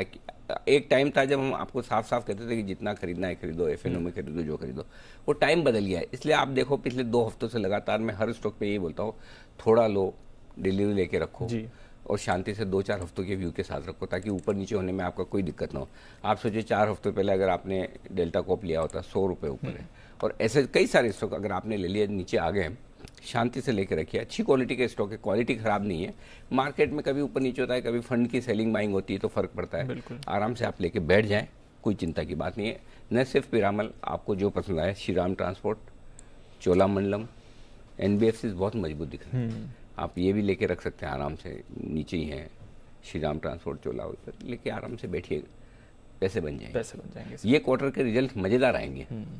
बैंक्स, एनबीएफसी अच्छे रिजल्ट आएंगे तो यहाँ आपके पैसे बनेंगे। बिल्कुल सर, बस पेशेंस चाहिए। लेकिन पेशेंस, क्योंकि मतलब 15 दिन 20 दिन में मार्केट कहाँ से कहाँ हो जाता है ना। सो वो ऊपर नीचे अगर ताकत नहीं तो फिर दिक्कत है। इसलिए फ्यूचर्स में आप खरीदेंगे तो दिक्कत है, डिलीवरी लेके रखेंगे तो बेटर है। बिल्कुल, आप बात कर रहे थे सर, जब मूव आती है तो मूव आती है। एक स्टॉक वही मैं थोड़ी देर पहले देख भी रहा था और सेठी साहब से इस पर राय लूंगा।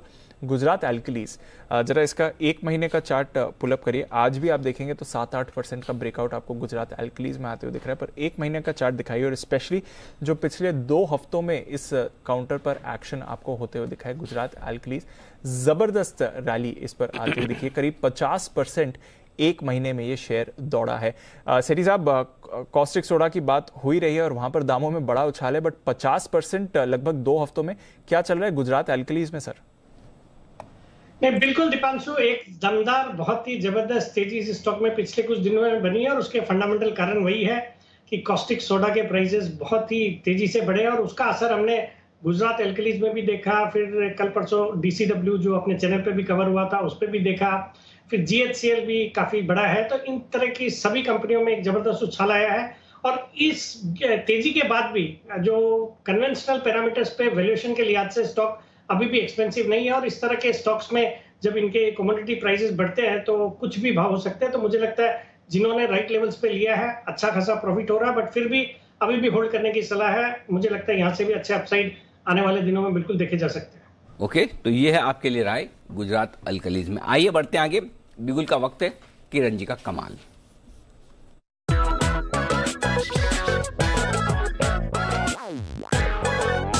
बताएं किरण जी। अनिल जी, ऑटो नंबर्स तो बहुत अच्छे आ रहे हैं, पर एक ऑटो एंसिलरी है जिसके वो अगर नहीं डाले तो फिर वो ऑटो चलती नहीं है, तो वो है बैटरीज। और बैटरीज में मुझे लगता है कि अमरा राजा बैटरीज बहुत बेहतरीन ब्रेकआउट 3-4 दिन पहले दिए थे, उसके बाद कंसोलिडेशन है और आज वापस एक बार एक अच्छी मूव देखने को मिल रही है। मेरा मानना है कि बिल्कुल अमरा राजा बैटरीज बाय करना चाहिए और एक हफ्ते का व्यू रखना चाहिए। अगले गुरुवार शुक्रवार तक मुझे लगता है कि ये 794-795 के आसपास के टारगेट्स दिलाता नजर आ जाना चाहिए, इसलिए ऑप्शन स्ट्रेटेजी सजेस्ट करूंगा। ऑप्शन से कामकाज करना चाहिए। मेरा मानना है कि ऑप्शंस अगर करते हैं तो एक मिनट, हाँ, 760 का कॉल ऑप्शन लगभग अभी 45 के आसपास ट्रेड हो रहा है, अभी लेने की सलाह है। 38 का मेरा स्टॉप लॉस रहेगा और टारगेट्स के लिए मैं मानता हूं कि 55 मेरा पहला टारगेट रहेगा और दूसरा टारगेट 63 का रहेगा। ये दो टारगेट्स के लिए एक हफ्ते के लिए पोजीशंस रखनी चाहिए अमरा राजा बैटरी। ओके, तो अमर राजा पर आपको खरीदारी करके चलनी है, ये काउंटर आपकी फोकस लिस्ट में आ रहा है। अमर राजा जो Andhra Pradesh pollution control board का ऑर्डर था जिस पे स्टे ऑर्डर मिला हुआ था, उसको और समय के लिए बना दिया। अब महीने के एंड पर फिर से वहां पर सुनवाई होगी, तो कंपनी के लिए राहत कुछ दिनों पहले आती हुई दिखी थी, जिसका आप फायदा डेफिनेटली स्टॉक पर भी आते हुए देख रहे हैं। तो अमर राजा ये एक और काउंटर जिस पर आपको तेजी रखनी है। एक्साइड पर भी रखे नजर, रिसेंटली खबरों के दम पर ये स्टॉक भी आपको मूवमेंट दिखाते हुए गया है। एक स्टॉक जिस पर रिसेंटली अभी बात होती दिखी थी, त्रिवेणी टर्बाइन, कल भी एक्शन में था और आज सुबह सिमी जी भी इसके बारे में बात करी थी। आई थिंक कल सुमित जी ने इसके बारे में बात करी थी। सुमित जी, त्रिवेणी टर्बाइन आप ही की कॉल थी और कल भी टारगेट आते हुए दिखा, आज भी उस लेवल के ऊपर ही ट्रेड कर रहा है, अब क्या करना है इसमें? बिल्कुल दीपांशु, एकदम बढ़िया BTST बन गया ये तो। कल भी क्लोजिंग में ही फर्स्ट टारगेट आ गया था और सेकंड टारगेट आज देखने को मिल गया है। तो पोजीशंस तो होल्ड करनी चाहिए, जिन्होंने भी बाय किया है बहुत अच्छा इंदा मनी है। ट्रेलिंग स्टॉप लॉस लगाए और पोजीशंस होल्ड करें। 175 के ऊपर ये सस्टेन करता है, इसका मतलब 185 से 190 तक का मूव और ऊपर की तरफ देखने को मिलेगा। तो फिलहाल ट्रेलिंग स्टॉप लॉस लगा के पोजीशंस को होल्ड करें। स्टॉप लॉस लगा के पोजीशन को होल्ड करने की राय है त्रिवेणी टर्बाइन पर आपके लिए इस समय। बिल्कुल, तो ये स्टॉक भी कमाल करता हुआ दिख रहा है, जबरदस्त एक्शन में आता हुआ दिख रहा है। एक्शन में आता हुआ दिखा है मारुति, लेकिन नेगेटिव साइड पर, क्योंकि इस महीने फिर से प्रोडक्शन कट की बात हो रही है। क्यों हो रहा है मारुति का प्रोडक्शन कट और किस वजह से हो रहा है, कुशल है हमारे साथ बताने के लिए तैयार। कुशल, बताइए। जी, लगातार तीसरा महीना ये ऐसा है जिसकी वजह से आपको ये प्रोडक्शन कट होता हुआ दिख रहा है। जो चिप शॉर्टेज की जो इश्यूज बनी हुई है लगातार ऑटोमोटिव्स के लिए, उसका क्लियर कट इम्पैक्ट इस बारी अब अक्टूबर महीने में भी हमको दिखने को मिलेगा मारुति सुजुकी के केस में। इनफैक्ट यहाँ पर अगर आप देखें तो इनकी जो नॉर्मल प्रोडक्शन होती है उसका 60% प्रोडक्शन की बात की है कंपनी ने, तो यानी कि 40% जो है ये अपने प्रोडक्शन कट अक्टूबर महीने में भी करते हुए नजर आएंगे। इनफैक्ट हरियाणा प्लांट तो इम्पैक्ट होगा ही, साथ ही इनकी जो कॉन्ट्रैक्ट मैन्युफैक्चरिंग फर्म है गुजरात में, सुजुकी मैन्युफैक्चरिंग कंपनी, उसका जो अक्टूबर में उत्पादन है वहाँ पर भी आपको कटौती होती हुई दिखेगी, जो कि जो इनके बढ़िया प्रोडक्ट्स हैं, फ्लैगशिप प्रोडक्ट्स स्विफ्ट और बलेनो, ये वो मैन्युफैक्चर करती हैं। इनफैक्ट अब आप देखिए आगे जो है त्योहारी सीजन है, अक्टूबर महीने से जो है सीजन फेस्टिव सीजन शुरू हो जाएगा। और अगर आप ओवरऑल पूरे ऑटोमोटिव व्हीकल की सेक्टर की बात करें तो करीब 30 से 40% इनकी जो एनुअल सेल्स होती है उसका फिगर आपको इस फेस्टिव सेल्स में आता हुआ नजर आता है। और दूसरी तरफ अगर आप देखें तो जितने भी कॉम्पिटिटर्स हैं, चाहे हिंडाई, टाटा मोटर्स, किया या M&M, उनके जो प्रोडक्शन शेड्यूल्स हैं वो अभी भी इंटैक्ट है। तो कहीं ना इसका जो इम्पैक्ट है आपको ज़्यादा अभी मारुति सुजुकी पर आता हुआ दिख रहा है। अब बाकी जितनी भी कंपनियां हैं उन पर भी ये आता है या नहीं, ये देखना होगा। कुल तो ये है आपके लिए नज़र, सेमीकंडक्टर की शॉर्टेज परेशानी इस पर आपको बनती हुई दिख रही है। और सेठी साहब, कुछ समय पहले मारुति में राहत के संकेत आ रहे थे कि शायद अक्टूबर में प्रोडक्शन सामान्य रहे, पर वापस कंपनी की तरफ से ये फैक्ट खबर आ रही है कि अक्टूबर में शॉर्टेज रहेगी, प्रोडक्शन भी नीचे रहेगा। हम सेल्स के भी फिगर्स देख रहे हैं सितंबर के, स्पेशली 4 व्हीलर्स में परेशानी है। कैसे अप्रोच करें सर, क्योंकि फेस्टिव सीजन सेल्स पर कितना इंपैक्ट आ सकता है शॉर्टेज का? देखिए दीपांशु, डिमांड तो बिल्कुल है, बट इनके पास सप्लाई करने के लिए है नहीं, बिकॉज चिप्स की शॉर्टेज के कारण प्रोडक्शन हो नहीं रहा। और कल भी इन्होंने अनाउंसमेंट किया कि अक्टूबर के लिए भी प्रोडक्शन में कटौती करेंगे, तो ऑल इन ऑल उसका एक इम्पैक्ट देख रहे हैं हम ये जो पैसेंजर व्हीकल वाले सेगमेंट में, खास करके मारुति में। बट मुझे लगता है कंपैरेटिवली टाटा मोटर्स या अशोक लेलैंड, ये दोनों स्टॉक अच्छे लग रहे हैं। कमर्शियल व्हीकल में आज जो नंबर्स आए अशोक लेलैंड के, वो भी दमदार थे। टाटा मोटर्स ने भी प्राइस हाइक भी किया है। तो इन सबको देखते हुए मुझे लगता है इन दोनों स्टॉक्स को ऑटो सेक्टर से वॉच करना चाहिए। Maruti would be avoid for the timing. Okay, तो ये है आपके लिए मारुति और इस पर सब पर आए। सेठी साहब को नहीं पूछूंगा, बंसल जी को सीधा ही पूछूंगा। बंसल जी, ये कौन सी चिप है, कैसी दिखती है, जिसकी इतनी कमी हो रही है, जिसकी वजह से गाड़ियां नहीं बन रही है? मतलब ऐसा कौन सा, मतलब एक तो चिप वो आप डेल्टा में जाते हो तो वो चिप्स मिलती है वो खेलने वाली, एक आलू की चिप्स जो हो खाने वाली होती है, ये कौन सी चिप है?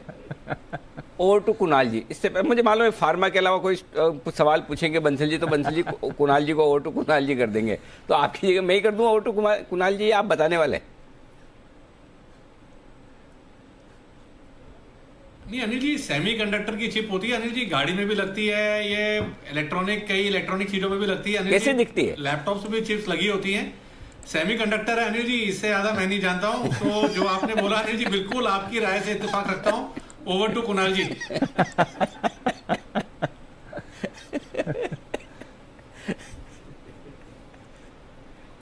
कुणाल जी। अनिल जी देखिए सेमीकंडक्टर के जो चिप्स हैं अनिल जी मैंने देखे हैं। हाँ। तो अनिल जी पूरी एक प्लेट की साइज के चिप्स होते हैं अनिल जी, उसके टुकड़े काट काट के अलग अलग मशीनों में डाले जाते हैं। हाँ। तो अनिल जी मेरी राय में तो अनिल जी सबसे ज्यादा महत्वपूर्ण चीज है वो, इसके बिना तो जीवन ही रुक जाएगा। तो और वो भी केवल एक ताइवान में ही बनते हैं अनिल जी।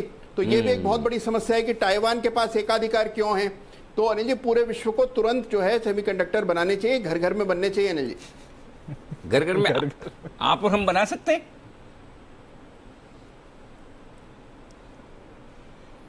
अनिल जी बनाने चाहे तो कुछ भी बना सकते हैं अनिल जी, भारत को भी बनाने चाहिए। बहुत जल्द मुझे लगता है इंडिया में भी बनेंगे अनिल जी। बहुत ही और इंडिया में बने तो हमारे ही हो गए अनिल जी, और क्या। हाँ बिल्कुल, ये 100% वो ये राष्ट्रीय संपत्ति आपकी अपनी धरोहर है, इसकी सुरक्षा करें और सुरक्षा जहां लगाए वहीं रहने दे, वहां पर करें, घर ले जाकर न करें। वो नीचे लिखा नहीं होता तो बहुत सारे लोग राष्ट्रीय संपत्ति को अपनी समझकर घर ले जाते हैं, वो ध्यान रखें। तो जो भी हिंदुस्तान में वो हमारी धरोहर है। चलिए, तो ये है चिप्स की कमी।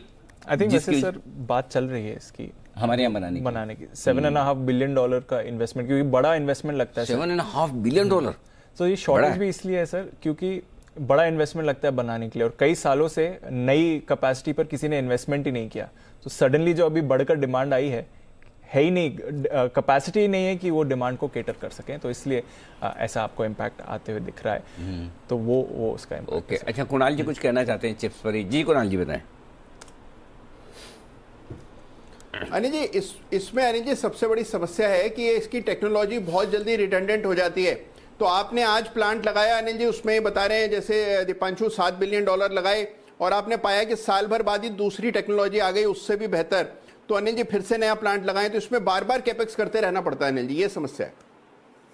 ओके, बार बार कैपेक्स की जरूरत पड़ती है, तो इसी वजह से अब समझ में आया कि मामला थोड़ा सीरियस है। चलिए कोई बात नहीं, लेकिन आपके लिए होता हुआ नजर आएगा, प्रोडक्शन बढ़ता हुआ नजर आएगा। अब सबको समझ में आ गया इस पर डिपेंडेंट नहीं रहना चाहिए। तो तैयारी सारी बड़ी ऑटो कंपनियों की अब होगी। अब पता नहीं चला कोई छोटी सी चीज के चक्कर में पूरा 40% प्रोडक्शन कट हो गया। इमेजिन फोन्स की भी यही प्रॉब्लम हो रही है सर, एप्पल को भी यही प्रॉब्लम है इस समय। और एप्पल के फोन तो 2-3 साल बाद तो बदलने ही पड़ते हैं आपको। 2-6 महीने बाद सर। 6 महीने आप ज्यादा यूज करते होंगे। बैटरी सर खत्म। हाँ पता नहीं इनका क्या सिस्टम है, मतलब थोड़े टाइम बाद अपने आप कुछ न कुछ ऐसा होगा कि आपको थका के बदलना ही पड़ता है। कुछ हो जाता है। आर्टिफिशियल इंटेलिजेंस है क्या कुछ की हो गया, स्लो कर देते हैं फोन, है ना। अच्छा, किस किस के पास है आईफोन है, किस किस को ये समस्या है, जरा पूछ के देखें। आईफोन किस किस के पास है? सुमित जी, वागले साहब, कुणाल जी, सेठी साहब, आपके भी तो बंसल जी इतना देर सोचने लगा बंसल जी आईफोन है कि नहीं है। घर में पूछे थे कि बताऊं कि नहीं बताऊं। अच्छा ये बताओ, अच्छा आपके भी स्लो हो जाते फोन सारे? फोन जैसे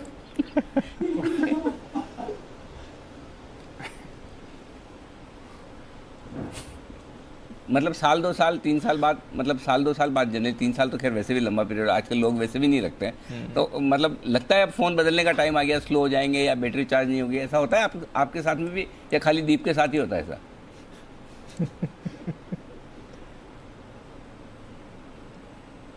अरे कोई तो बोलो। अनिल जी सॉफ्टवेयर अपडेट होता रहता है ना इसका, इसकी वजह से ये हर 1-2 साल के बाद स्लो होते रहता है फोन। और बिल्कुल होता है अनिल जी। ओके चलो ठीक है अनिल जी, ये मुझे सोची समझी रणनीति लग रही है ये। हाँ बोलिए कुणाल जी बोलिए। अनिल जी ये षड्यंत्र है। देखिए आपका फोन जो है आप इस्तेमाल कर रहे हैं, धीरे धीरे करके आप पाएंगे अनिल जी उसमें जो ये बताते हैं कि ये इसमें 16 GB हैं, आप कुछ समय बाद देखेंगे 16 GB के 2 GB रह जाते हैं अनिल जी। आपको मजबूरन फोन बदलना ही पड़ता है।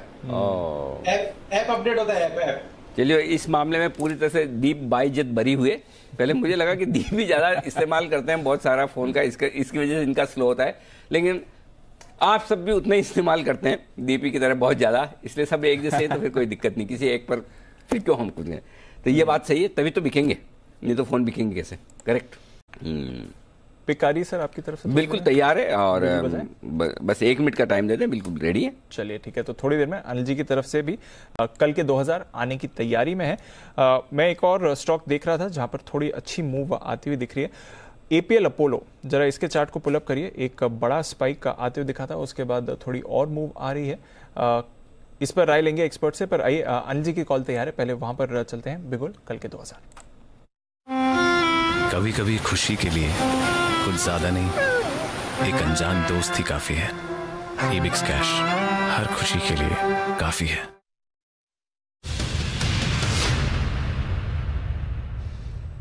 जी सर। खरीदारी करने के लिए और एक और पावर स्टॉक में खरीदारी करने के लिए वो है CESC, कैलकाटा इलेक्ट्रिसिटी। यहाँ पर खरीदारी करने के लिए और टाटा पावर को देख के ही यहाँ पर आइडिया है खरीदारी करने का। टाटा पावर 165 तक पहुंच चुका है जी।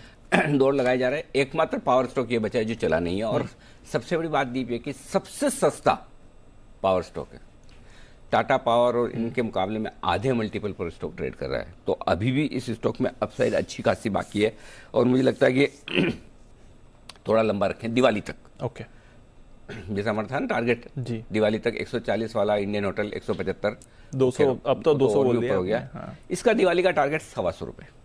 ओके, 90 रुपए, 90 से 125 कितना हो गया? 25 और 10 35, यानी कि लगभग 1/3 हो गया। 30-35% के 25 से 35% के रिटर्न आपके दिवाली तक बन जाएंगे, महीने 1.5 महीने में। तो दिवाली तक का टारगेट आप 125 रुपए का लेकर चलें। फिलहाल छोटे टारगेट आपको लगाने 95 ट्रेडिंग के लिहाज से, एक 99 दूसरा, 110 तीसरा, और 125 फाइनल टारगेट इसका CSC का आपके लिए। स्टॉप लॉस छोटा सा लगना है 86 क्लोजिंग बेसिस पर। शांति से जितना आप संभाल सकें डिलीवरी लेकर छोड़ दें। ओके, दिमाग में लगाएं, फिर भाव न देके रोज रोज दिवाली के आसपास ही दिखे। अगर बढ़ जाएगा तो हम ही खुद बता देंगे आपको, देख लो। वो तो नहीं तो देखने की जरूरत नहीं है जब तक कि भाव ना है। ऐसे ही करना पड़ेगा, नहीं तो क्या है वो मार्केट के ऊपर नीचे में फिर लोग है ना परेशान हो जाते हैं सर। और अगर पैनल पे सबसे ज्यादा किसी का पसंदीदा शेयर, तो अच्छा एक तो इस ग्रुप के स्टॉक सारे भाग रहे हैं, फिलिप्स कार्बन, संजीव गोयन का, RPG संजीव गोयन का ग्रुप के। फिर आज वो स्पेंसर रिटेल बचाओ, वो भी हमारा SIP स्टॉक था, वो भाग गया। ये भी शायद SIP स्टॉक रहा है या मुझे याद नहीं आ रहा एग्जैक्टली, लेकिन हमारे सेठी साहब ने लगातार इसको रिकमेंड किया है। सेठी साहब 90 रुपए के आसपास है, खरीदना बनता है CSC?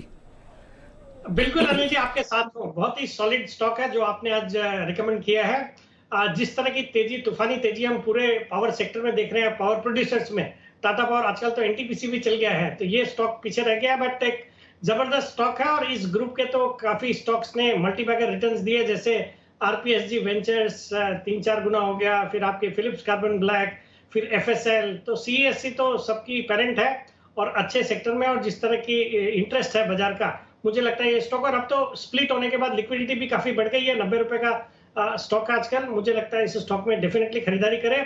और आपकी बात से सहमत हूं कि दिवाली तक के लिए 115 रुपए तक के लिए बिल्कुल इसको प्ले करें। बिल्कुल, तो दिवाली तक 115 के टारगेट के लिए इसको प्ले करना है। ये है आपके लिए सेठी साहब की राय, अनिल जी को भी पसंद है, 125 के टारगेट दिवाली तक आपको आते हुए दिख सकते हैं। और जैसा कह रहे थे SIP स्टॉक 16 जून को बात करी थी तब 780 पर ट्रेड करता था, 1:10 का इसका स्प्लिट भी हुआ है, तो प्री स्प्लिट 1000 के टारगेट्स है जो आपको आते हुए दिखे थे और अब स्प्लिट होने के बाद 90 के आसपास है, यहां से भी अब 125 के टारगेट्स के लिए आप खरीदारी कर सकते हैं। एक बार जरा चार्ट्स पर भी राय ले ली जाए जहां तक सवाल है CESC का। सुमित जी बताएं सर। दिवांशु, मुझे नहीं लगता कोई भी दिक्कत है स्टॉक के अंदर, पोजीशंस होल्ड करें, थोड़ा सा पेशेंस रखना होगा। स्टॉक के अंदर आने वाले दिनों में एक अच्छा मूव देखने को मिलेगा और 3 डिजिट में यानी 100 रुपए के लेवल तो शॉर्ट टर्म में देखने को मिलेंगे और एक बार 100 रुपए का लेवल टूटता है और उसके ऊपर क्लोजिंग देखने को मिलती है तो ये जो 80 से 100 का रैली है वो पूरा का पूरा ऊपर एक्सटेंड होगा और 120 रुपए तक का मूव आने वाले दिनों में फिर CSE में देखने को मिलेगा। तो पोजीशंस होल्ड करें, जल्दी ऊपर का मूव आएगा। और इस बीच जैन साहब ने भी हमें एक इंटरेस्टिंग रिसर्च भेजी है। जैन साहब कह रहे हैं कि CESC एक्स्ट्रा डिपॉजिट लेकर EV चार्जिंग स्टेशन लगा रहे हैं लोगों के घर पर। अगर आपको भी अपने घर पे लगाना तो मतलब CSC वो ऐसा काम कर रहा है तो उसके लिए एक्स्ट्रा डिपॉजिट लेते हैं वो और आपके लिए चार्जिंग पॉइंट्स लगाते हैं। तो इलेक्ट्रिक व्हीकल में जो आगे बढ़त आ रही उसका बड़ा बेनिफिशियरी CESC है। तो ये जैन साहब की पसंद है। सेठी साहब को तो बार बार लगातार पसंद है ही, तकनीकी तौर पर मजबूत है। बड़े टारगेट के लिए खरीदें, छोटे 1-2 रुपए के लिए ट्रेड करना तो ठीक है, आपकी मर्जी है, बट थोड़ा ले, डिलीवरी ले, आराम से रखकर छोड़ दें। ये आपके लिए आज CSC की अब से लेकर दिवाली तक। कुछ स्टॉक्स तो मतलब हर बार दिवाली पे ऐसे होता है, लोग पूछते क्या खरीदें, हम बताते भी हैं, ऐसा नहीं बताते, लेकिन कभी ऐसा भी तो सोचो कि ऐसा अभी क्या खरीदें जो दिवाली के दिन प्रॉफिट बुक करें जी। तो लक्ष्मी तो घर पे तब आएगी जब प्रॉफिट बुक होगा। करेक्ट। तो कुछ स्टॉक्स तो होने चाहिए जहाँ पे आप दिवाली के दिन प्रॉफिट बुक करें। करेक्ट। तो थोड़ा थोड़ा कुछ अभी से ऐसा हल्का फुल्का लेना शुरू करो। अच्छा 10 खरीदोगे तो हो सकता है 3-4 में होगा 5-6 में ना भी हो तो कम से कम उस दिन आपका प्रॉफिट बुक भी होना चाहिए मुहूर्त ट्रेडिंग के दिन, है ना, सिर्फ खरीदना ही नहीं है। बिल्कुल। क्यों सेठी साहब बराबर है ना, मुहूर्त ट्रेडिंग के दिन प्रॉफिट बुकिंग भी होनी चाहिए ना। हाँ बिल्कुल बिल्कुल अनिल जी, ऐसे एक अच्छा उसको मुहूर्त मानते हैं कि भाई उसके पहले दिन BTST के तौर पे भी लेके जाते हैं और जिस दिन मुहूर्त ट्रेडिंग होती है तो पहला स्टॉक वही करते हैं जिसमें प्रॉफिट हो रहा हो ताकि एक अच्छा सुकून एक उससे शुरुआत होती है। और जाहिर सी बात है कि यहाँ पर भी अब जो प्राइस हाइक है आने की तैयारी में पावर की, तो उसका भी फायदा CSC को मिलेगा, बड़ा फायदा मिलने की तैयारी। तो ये है जी। इंडेक्स क्या हो 17,550, ओह 37,250, वंडरफुल, क्या बात है। ठीक है, थोड़ा थोड़ा बाजार ने भी सुना जो आप कह रहे थे कि अब बेचना नहीं है, डरना नहीं है खरीदने के। मेन तो डर नहीं लगना चाहिए। देखो प्रॉफिट लॉस तो जो होना होगा वो तो कोई रोक नहीं सकता। हाँ। डरना या नहीं डरना ये तो आपके हाथ में है कम से कम। और नहीं डरेंगे तो प्रॉफिट लॉस नहीं होगा, प्रॉफिट होगा या नुकसान होना होगा तो भी कम होगा। बिल्कुल। डरेंगे तो ज्यादा ही होगा। बिल्कुल। बस इसलिए डरिए मत, सावधान रहिए, सतर्क रहिए, लापरवाह मत होइए। ऊपर आएगा बेचना भी है, मैं कल भी बोला हूँ, परसों भी बोला हूँ, आज भी बोल रहा हूँ, ऊपर आएगा बेचना भी है, ऐसा नहीं कि हल्का नहीं होना है, लेकिन बिना डरे शांति से आराम से इंतजार करें, आने दे ऊपर, तब उसके बाद आइए। गोल्ड फाइनेंसिंग कंपनियों में एक्शन भरपूर है। CLSA ये है वो ब्रोकरेज हाउस जिसने 2 गोल्ड कंपनियों पर आज अपनी कवरेज शुरू की है। देवांशी बताने के लिए तैयार है पूरी रिपोर्ट। देवांशी बताइए। बिल्कुल अनिल जी, आप देखिए गोल्ड फाइनेंसिंग कारोबार जो है वो अब CLSA को काफी पसंद आता हुआ दिख रहा है। ये सेगमेंट में उनको लगता है कि प्रॉफिटेबिलिटी काफी है, स्टेबल है, धीरे धीरे ऊपर जाते हैं, लेकिन रिस्क जो है वो फैक्टर सबसे ज्यादा काम करता है क्योंकि रिस्क एकदम कम है अगर आप ओवरऑल फाइनेंशियल लेंडिंग की अगर बात करते हैं इस पूरे सेक्टर में, क्योंकि कोलेट्रल होता है गोल्ड का, तो इसके चलते इनकी जो क्रेडिट कॉस्ट होती है वो लगभग निल होती है, 0 के आसपास होती है। तो ओवरऑल जो रिस्क है वो बहुत कम है। प्रॉफिटेबिलिटी देखें तो अब धीरे धीरे इन दोनों कंपनीज की जो प्रॉफिटेबिलिटी है वो धीरे धीरे बढ़ती हुई दिख रही है और स्टेबल बढ़ती हुई दिख रही है, जो सबसे ज्यादा CLSA को पसंद आ रहा है। मनप्पुरम फाइनेंस पर खरीदारी करने की राय दे रहे हैं, लक्ष्य 240 तक का है। साथ ही मुथूट फाइनेंस पर भी खरीदारी की राय दे रहे हैं, इनका कहना है कि आने वाले समय में 1900 तक के लक्ष्य आपको देखने मिल सकते हैं।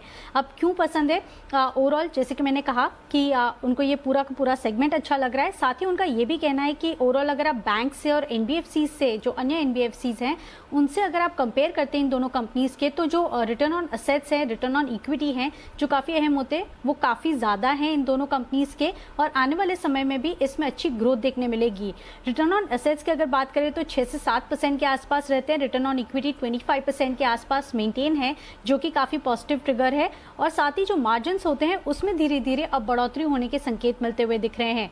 दूसरी तरफ अगर आप देखें ये जो मार्केट है, क्योंकि एक चिंता ये बनी हुई थी कि अब बहुत सारे प्लेयर्स आते हुए दिख रहे हैं, बैंक्स इसमें एंटर करती हुई दिख रही है और एनबीएफसीज भी एंटर कर रहे हैं, लेकिन सीएलएसए का ये कहना है कि ये जो मार्केट है भारत में ये बहुत बड़ा है, अनटैप्ड मार्केट है। अब देखिए सिर्फ घरों की अगर हम बात करें तो 1.5 लाख करोड़ डॉलर तक का जो सोना है वो घरों में है, उसमें से केवल 10% फाइनेंशियल लेंडिंग में यूज होता है या फिर फाइनेंशियल लेंडर्स के पास आता है लोन्स के जरिए।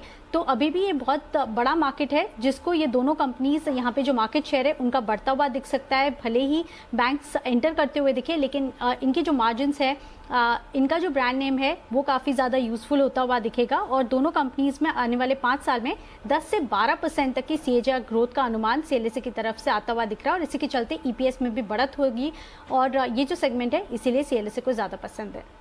ओके, सीएलएसए को पसंद है।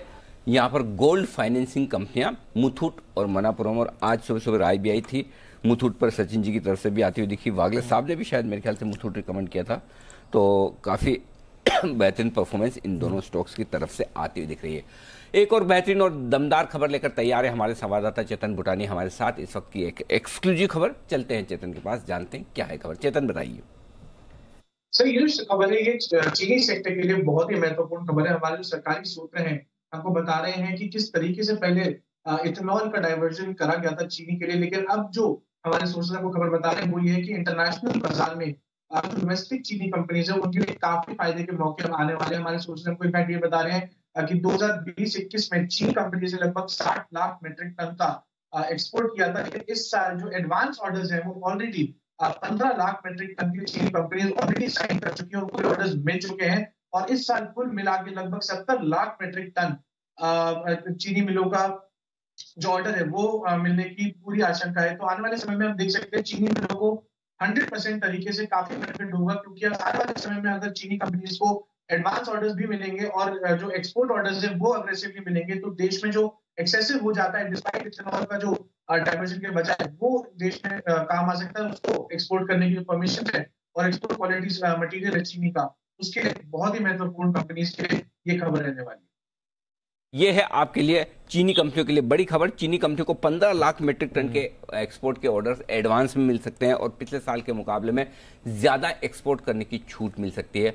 ये बड़ी खबर आती दिख रही है। बलरामपुर चीनी, द्वारिकेश, धामपुर, ये वो तमाम कंपनियां हैं जिनके लिए बेहद पॉजिटिव खबर इस वक्त हो सकती है, और इनमें सबसे बेहतरीन प्रदर्शन करता हुआ धामपुर शुगर एक ये स्टॉक है। बलरामपुर, द्वारिकेश भी मजबूती के साथ ट्रेड करता हुआ दिख रहा है। धामपुर शुगर, जरा इसके चार्ट्स पर राय दें किरण जी, बताएं कैसे दिख रहे हैं चार्ट्स, और उसके बाद बलरामपुर के चार्ट्स कुणाल जी को ही से ही पूछना पड़ेगा, मजबूरी है हमारी, और द्वारिकेश के चार्ट्स बताएंगे हमें सुमित जी।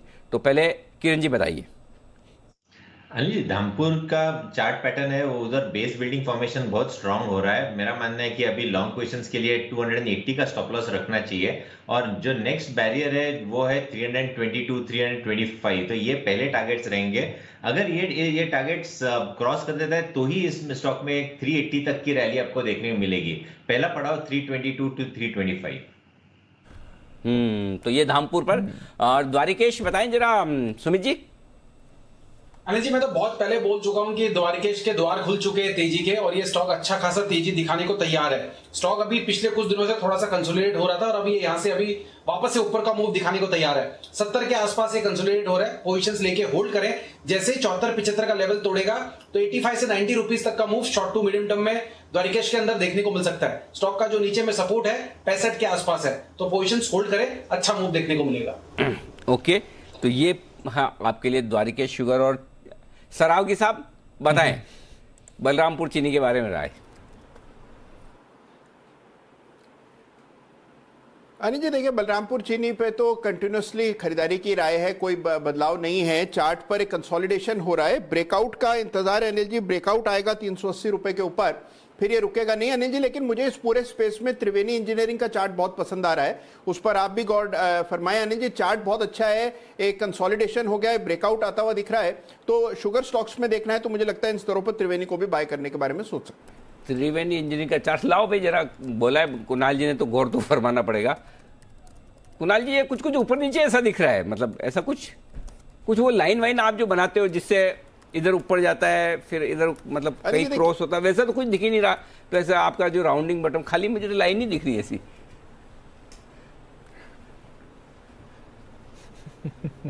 अनिल जी देखिए आपके पास नजर है, नजरिया नहीं है अनिल जी। तो नजरिया तब आएगा अनिल जी जब आप मुझे और राकेश जी को मुंबई बुलाएंगे तो तब अनिल जी चर्चा होगी इस पर। अच्छा मुझे लगा आपके ऑटोमेटिक आता होगा, खाली आपको तो बोलना होता है, जैसे दिख रहा है बोल दो। अच्छा वो सब डालने पड़ते हैं, लाइन वाइन बनानी पड़ती है सर, कि किधर से तीर निकला, किधर से बॉटम बना, कब का हैंडल कहाँ आया, प्लेट कहाँ आई, वो सारी चीजें ओके है। बड़ी मेहनत का काम है, मुझे लगा पहले बहुत ईजी है। चलिए मेहनत का काम करते हैं हमारे सारे एक्सपर्ट। इतना आसान होता तो सभी टेक्निकल एक्सपर्ट बन जाते हैं। पांच एक्सपर्ट्स बैठे हैं, आप बोल रहे हो उनको ईजी है। बिल्कुल, चलिए तैयार है वागले साहब मुश्किल काम करने के लिए, वागले का वंडर।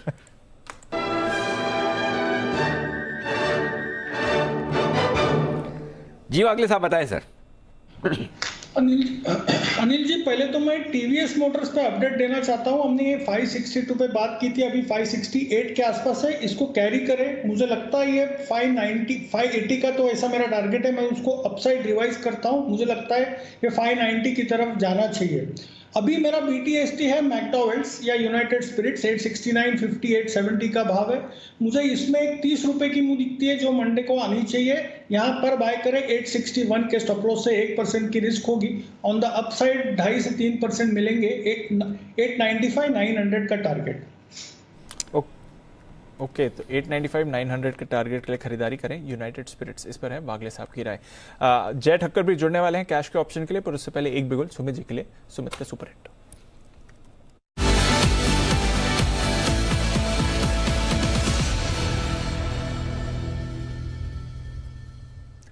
बताएं सर। शुगर स्टॉक्स का बात चल रहा था अभी। शुगर स्टॉक्स के अंदर त्रिवेणी इंजीनियरिंग मेरे रडार पे आया है। त्रिवेणी के अंदर ब्रेकआउट देखने को मिल रहा है। 192 रुपए 10 पैसा अभी ट्रेड कर रहा है। त्रिवेणी के अंदर पोजीशंस बनाए और होल्ड करें। अगले हफ्ते में ये स्टॉक 200 का लेवल क्रॉस करने वाला है। इसका इमीडिएट पहला टारगेट रहेगा 200 रुपए का, और 200 रुपए का लेवल जैसे ये क्रॉस करता है और उसके ऊपर सस्टेन करेगा तो इसके टारगेट एक्सटेंड होंगे और 210 रुपए तक के मूव शॉर्ट टर्म में ही त्रिवेणी के अंदर देखने को मिल सकते हैं। नीचे में 184 रुपीज का स्टॉप लॉस लगा के खरीदारी करें। 200 रुपए से लेकर 210 तक के टारगेट नेक्स्ट वीक के अंदर त्रिवेणी के अंदर देखने को मिलने चाहिए। 200 से 210 के टारगेट्स के लिए त्रिवेणी इंजीनियरिंग इस पर करनी है खरीदारी। तो ये है आपके लिए खरीदारी का। अभी कुणाल जी भी कह रहे थे कि तैयारी है। आइए तैयार है जय ठक्कर कैश का ऑप्शन।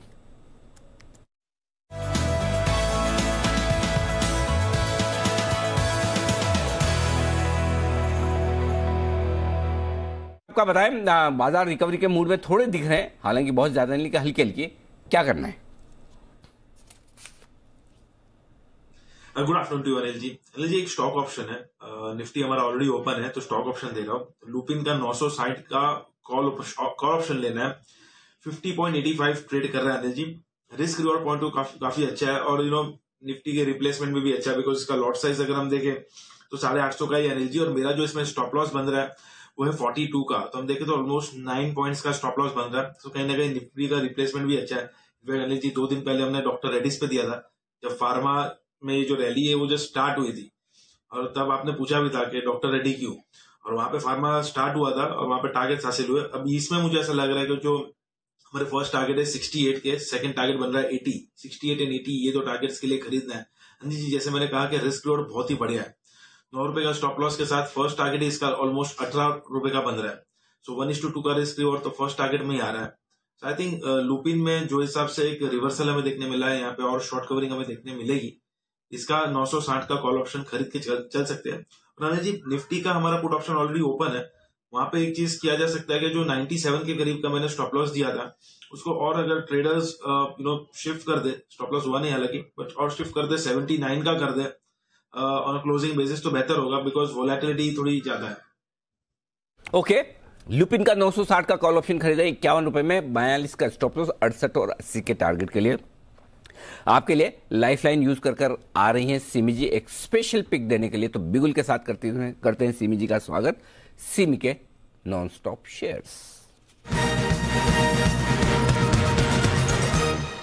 बताएं सिमी जी कौन सी है special pick? Anil ji special pick का तो जिक्र मैं करूंगी। आप पूरा वर्ल्ड का जितना भी शुगर है सबका नाम ले लिया, हम लोग का डालमिया शुगर का नाम आप कैसे भूल गए? आपके लिए रखा था। मैं तो डालमिया शुगर देने के लिए मैंने आया है। 425 का भाव है, 410 का स्टॉप लॉस लगेगा। पहला टारगेट लगेगा 444, उससे पहले कोई टारगेट है ही नहीं। दूसरा टारगेट होगा 465, तीसरा टारगेट होगा 478, चौथा टारगेट होगा 495। ये चार टारगेट के लिए डालमिया शुगर को खरीद कर चलिए। 410 का स्टॉप लॉस लगाइए और होल्ड कीजिए मंडे तक। ओके तो डालमिया भारत शुगर यहाँ खरीदारी करने की राय है सिमी जी की तरफ से। सिमी जी को भी शुगर स्टॉक्स दिख रहे हैं मजबूत और यहाँ पर तेजी करके चले। 444 444 ये पहला टारगेट, 465 478 495 मंडे तक के लिए गजब। हाँ गजब के टारगेट। तो डालमिया भारत शुगर एक स्टॉक जो हमारे रडार पर नहीं आया, सिमी जी के रडार पर आया और सिमी जी की तरफ से खरीदारी करने की राय आपके लिए डालमिया भारत शुगर पर। शुक्रिया सिमी जी ये बेहतरीन स्टॉक बताने के लिए। शुगर शेयरों में फिर से जान लौटती हुई दिख रही। देखिए धामपुर 3-4% ऊपर होता हुआ दिख रहा है। बाकी स्टॉक्स में भी एक्शन भरपूर बनता हुआ आपको नजर आएगा। ओके और इस बीच आरबीआई की क्रेडिट पॉलिसी में रिवर्स रेपो रेट बढ़ने की उम्मीदें इस बार थोड़ी सी बनती हुई दिखी है। उस वजह से थोड़ा बाजार में दबाव भी आया था। वाकई में क्या ऐसा कुछ हो सकता है? क्या इस बात की संभावना है? देवांशी हमारे साथ तैयार है बताने के लिए। देवांशी क्या है पूरी डिटेल्स बताइए जरा। दरअसल सर आप देखिए फिलहाल हम देख रहे थे कि जो पेंडेमिक चलता हुआ दिख रहा था और उसमें आरबीआई का यही कहना था कि वो काफ़ी डविश रहना चाहते हैं। जो सरप्लस लिक्विडिटी है उससे चिंता नहीं थी क्योंकि ग्रोथ को पूरा सहारा देना चाहते थे और इसी के चलते हमने देखा है पिछले कई तिमाही से और पिछले कई पॉलिसीज से हम देख रहे हैं कि जो सरप्लस लिक्विडिटी है उस पर बहुत ज़्यादा आरबीआई फोकस नहीं कर रहा था। लेकिन अब हम देख रहे हैं कि अनलॉकिंग प्रक्रिया चालू हो चुकी है और साथ ही धीरे धीरे अब जितने भी फाइनेंशियल्स हैं वो ये मान के चल रहे हैं, बैंक्स हैं, इकोनॉमिस्ट हैं, उनका ये कहना है कि अब धीरे धीरे जिस तरह से इन्फ्लेशन बढ़ता हुआ दिख रहा है तो इसी के चलते अब जो रिवर्स रेपो है उसको बढ़ाया जा सकता है। कुछ दिन पहले ये संकेत भी आते हुए दिखे थे क्योंकि आरबीआई ने जो 7 डे या जो शॉर्ट टर्म वाले रिवर्स रेपो रेट्स होते हैं, जो विंडो होती है, उसमें जो रेट्स हैं वो बढ़ा दिए थे। करीब 57 बेसिस पॉइंट से जो कट ऑफ था वो बढ़ाया था। तो वहाँ से संकेत और भी ज़्यादा मजबूत होते हुए दिखे हैं कि जो रिवर्स रेपो है वो बढ़ता हुआ दिखेगा। दरअसल रिवर्स रेपो में ये होता है कि जो बैंक्स होती है उनके पास जो एक्सेस या सरप्लस लिक्विडिटी होती है अगर वो आरबीआई के पास पार्क करते हैं तो उनको एक्स्ट्रा यहाँ पे इंटरेस्ट रेट्स मिलते हैं। तो लेंडिंग जो है वो कम हो जाती है। ओवरऑल जो इकोनॉमी है वहाँ पे आपके जो लिक्विडिटी है वो कम होने की जो योजना है वो फिलहाल आरबीआई कर सकती है। और इसी के चलते अब माना जा रहा है कि क्योंकि कुछ दिन ही पहले जब आरबीआई की पॉलिसी होने वाली है और उसके कुछ दिन पहले अब आरबीआई ने ये स्टेप लिया है तो इसी के चलते अब सारे जो इकोनॉमिस्ट हैं और साथ ही सिटी की भी ये रिपोर्ट आई थी कि संकेत मिल रहे हैं कि रिवर्स रेपो रेट जो है वो 15 बेसिस पॉइंट तक बढ़ सकता है। अब इससे ओवरऑल बैंक्स को ज़्यादा इम्पैक्ट आता हुआ नहीं दिखेगा, लेकिन ओवरऑल अगर आप मार्केट की बात करें तो एक सेंटिमेंटल नेगेटिव हो सकता है क्योंकि जो एक्सेस लिक्विडिटी थी अब बाजार में वो अब कम होती हुई दिखेगी। जो चीप मनी हम कहते हैं वो कम होता हुआ दिखेगा। ग्लोबल मार्केट से भी यही संकेत आ रहे थे टेपरिंग के और इसी के चलते हमने देखा पिछले 2 दिन से ये कंसर्न बाजार में जरूर बनता हुआ दिखा है। थोड़ा सा कंसर्न बाजार में जरूर बनते हुए दिखा है और शायद इसकी वजह से हमने देखा कि बैंक्स इन पर्टिकुलर थोड़े कमजोर हुए थे। अगले हफ्ते अगले फ्राइडे को है पॉलिसी, तो ऑफकोर्स देखेंगे वहां पर कैसा एक्शन आता है। उससे पहले ऑफकोर्स देवांशी हमारे साथ पोल भी लेकर आएंगी सारे दिग्गजों का। बाकी दिग्गज क्या कह रहे हैं इस पर रखेंगे नजर, पर थोड़ा बैंक्स पर हमने हल्का सा दबाव बनते हुए देखा है। पर सर आखिरी 7-8 मिनट है, स्ट्रैटेजी ले लें फाइनल। बिल्कुल। इस बीच हमारी टीम हमें ये बता दी कि 2 दिनों में शुगर के दाम अंतर्राष्ट्रीय बाजारों में 7% बढ़े। स्ट्रेटेजी ले लीजिए। चलिए sir, market strategy Anil ji के पास चलते हैं।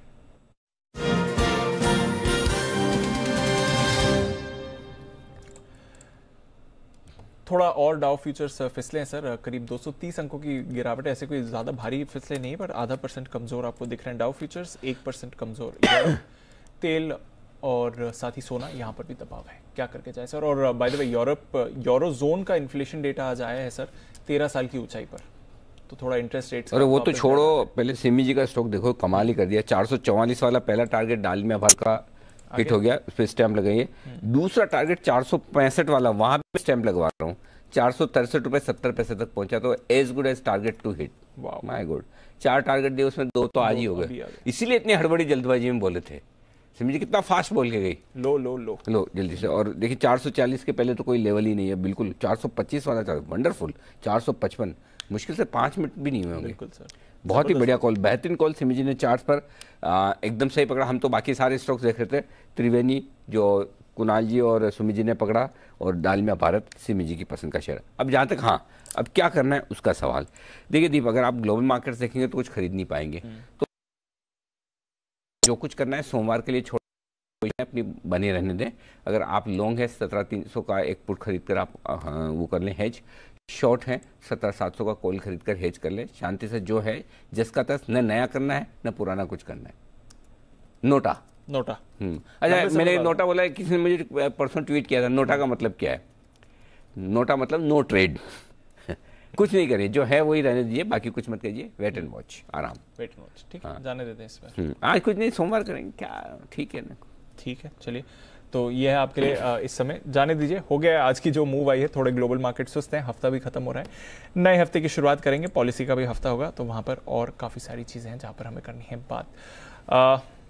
चलिए क्लोजिंग की तरफ जा रहे हैं। 1-2 स्टॉक्स थोड़ी देर पहले एक ब्रेकआउट आते हुए दिखा था बंसल जी ग्रैन्यूल्स पर, उसकी चार्ट दर देखिए, ग्रैन्यूल्स कुछ मूव आते हुए दिख रहा है सर?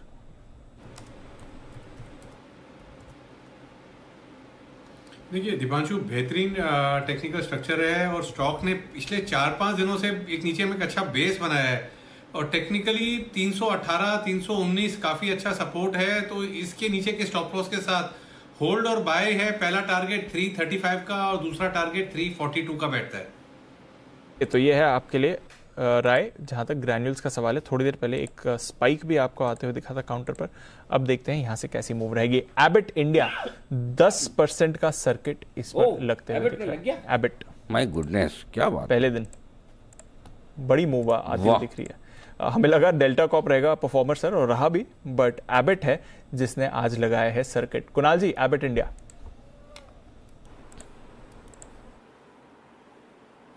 देखिए दीपांशु, कई बार हमारी चर्चा हुई, मैंने कहा कि डीमार्ट को डेरिवेटिव्स में न लाएं, और अगर वो आ गया तो फिर हो सकता है उसको पोर्टफोलियो से निकालना पड़े।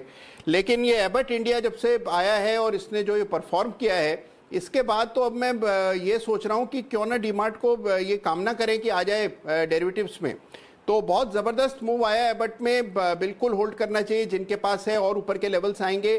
ट्रेडिंग के योग्य शेयर नहीं है, डेरिवेटिव्स में हो भला, लेकिन ट्रेडिंग के योग्य नहीं है। मेरा पोर्टफोलियो शेयर है, जिनके पास है बिल्कुल निवेशित रहना चाहिए। 22,000 का भाव, स्प्लिट करवाना चाहिए इसको। एबिट इंडिया बहुत ही बढ़िया बेहतरीन कंपनी है, शानदार फार्मा कंपनी। फाइनली मुझे तो सरप्राइज, ये कौन से फॉर्मूला में फिट हुआ जिससे वो एफएनओ में आ गया? अगर जो फॉर्मूला इस पे लगा, वो फॉर्मूला बहुत सारे दूसरे शेयर पे, मसलन डीमार्ट लग ही सकता था। I don't think promoter holding वाला, लिक्विडिटी वाला कोई ऐसा फॉर्मूला अगर एमएनसीज में तो वैसे भी ज्यादा ही होती है प्रोमोटर होल्डिंग, कम तो नहीं होती है एमएनसीज में तो। हाँ पता नहीं है, बट चलो एनीवे बढ़िया है, जो आए वो बढ़िया आए। तो आज सीरियसली वैल्यू अनलॉकिंग होती हुई दिख रही है। तो यह है आपके लिए एबिट इंडिया, नजर रखिए इस पर। लिंडे इंडिया एक और काउंटर जहां पर आप रखिए नजर, क्योंकि इस पर खबर आ रही थी दहेज में एक नया गैस प्लांट शुरू करने के लिए इन्हें मंजूरी मिल गई है। तो उस स्टॉक पर हमने एक थोड़ा सा स्पाइक देखा था, सस्टेन नहीं हो पाया, करीब 1% ऊपर ये बंद हो रहा है। अंबर एंटरप्राइजेस और डिक्सन टेक, ये दोनों के दोनों काउंटर्स आज आपको ट्रेड में आते हुए दिखे हैं। किसी ने तो बताया था, सिमी जी। माय गॉड, सिमी जी का दिन है, एक बार फिर से फोन लगवा ले क्या सिमी जी को? 4,840 का टारगेट दिया था, वो भी आ गया। सिमी जी कमाल ही कर रही है, जबरदस्त, आज उनका दिन है sir. One women army. Amber enterprises जय, आई थिंक आपकी भी पिक थी, जहां तक आज हम एसपीएल मिड कैप्स में बात कर रहे थे, medium term pick, positional pick थी। अंबर एंटरप्राइजेस जय क्या करके जाए अगर पोजीशन लिए तो? डेफिनेटली होल्ड करें दीपांशु, आपने सही कहा। इसमें मेरी पिक है 4100 के टारगेट्स के लिए, एंड ये लाइफ टाइम हाई तो बहुत ही जल्द लगाना चाहिए यहाँ से, मे बी कुछ फ्यू मोर सेशंस, बिकॉज इसका जो लाइफ टाइम हाई है 3662 का है दीप, और वो निकालेगा ये, और वो निकालेगा तो और भी मोमेंटम आपको देखने मिलेगा, जहां से आपको 4100 देखने मिलेगा। और अनिल जी के बेस्ट विशेष मेरे को आज मिली है IRFC में, आप देखिए ऑलमोस्ट 5% ऊपर है। आई एम श्योर के काफी ट्रेडर्स भी खुश हुए रहेंगे इसमें आज मूवमेंट देखने मिली है और फाइनली एक रिवर्सल देखने मिला है बड़ा वाला। दीप यहाँ पे भी अगर 24-50 के लेवल्स निकलेंगे तो जबरदस्त मूव देखने मिलेगा। बिल्कुल, तो IRFC लंबे समय बाद एक बड़ा स्पाइक दिखाते हुए नजर रखिए उस पर। अंबर एंटरप्राइजेस, डिक्सन टेक्नोलॉजीज, ये भी आपके लिए कुछ काउंटर्स हैं जहां पर आपको अच्छी तेजी बनती हुई दिखी है। आइए फिर क्लोजिंग की तरफ चलें। सीरीज की हुई है शुरुआत, थोड़े सुस्त रहे बाजार, पर जैसा अनिल जी कह रहे थे, अच्छी बात है कि ओपनिंग के बाद जो गिरावट आई, गैप डाउन के बाद फर्दर फॉलो ऑन सेलिंग नहीं आती हुई दिखी। हालांकि ग्लोबल बाजार आज आपको सुस्त जरूर दिखे हैं। ऑटो काउंटर्स पर था फोकस, ऑटो बिक्री के आंकड़े आते हुए दिखे। 4 व्हीलर्स ने किया है निराश, पर ट्रैक्टर्स और 2 व्हीलर्स के नंबर्स रहे दमदार। टॉप गेनर M&M 3% की तेजी के साथ, बजाज ऑटो, हीरो मोटोकॉप यहां पर भी आपने देखी है खरीदारी, और TVS मोटोकॉप भी आगे था। कोल इंडिया 2 दिन के कंसोलिडेशन के बाद वापस एक्शन दिखाता हुआ। Doctor Reddy's, IOC, UltraTech, HDFC Life, Sun Pharma, JSW Steel और श्री सीमेंट यहां पर भी थोड़ी खरीदारी होती हुई दिखी। 1:1 का एडवांस डिक्लाइन निफ्टी पर आपको दिखा। टॉप लूजर बजाज फिनसर्व 3% नीचे। मारुति सुजुकी बिक्री तो थी ही सुस्त, बट साथ ही कंपनी की वार्निंग कि अक्टूबर में भी प्रोडक्शन कम रहेगा। Asian Paints, Bharti Airtel, HDFC, Tata consumer, TCS, ICICI bank यहां से थोड़ा दबाव बनते हुए दिखा। इन्फोसिस भी था सुस्त, जिसकी वजह से करीब 100 अंक नीचे बंद हो रहा है निफ्टी। वायदा कारोबार, 8 नए स्टॉक्स हुए एंटर, और टॉप गेनर्स वहां पर एबिट और डेल्टा, दोनों का पहला दिन, और पहले दिन बल्कि 10% का सर्किट एबिट ने लगाया। डेल्टा भी करीब 7% ऊपर बंद होते दिख रहा है। JK cement, India cement, CG consumer यहां पर भी आज आपको एक्शन बनते हुए दिखा। दालमिया भारत एक और वायदा कारोबार का एंट्रेंट आज, और ओबरॉय रियल्टी यहां पर थोड़ी सुस्ती बनती हुई दिखी।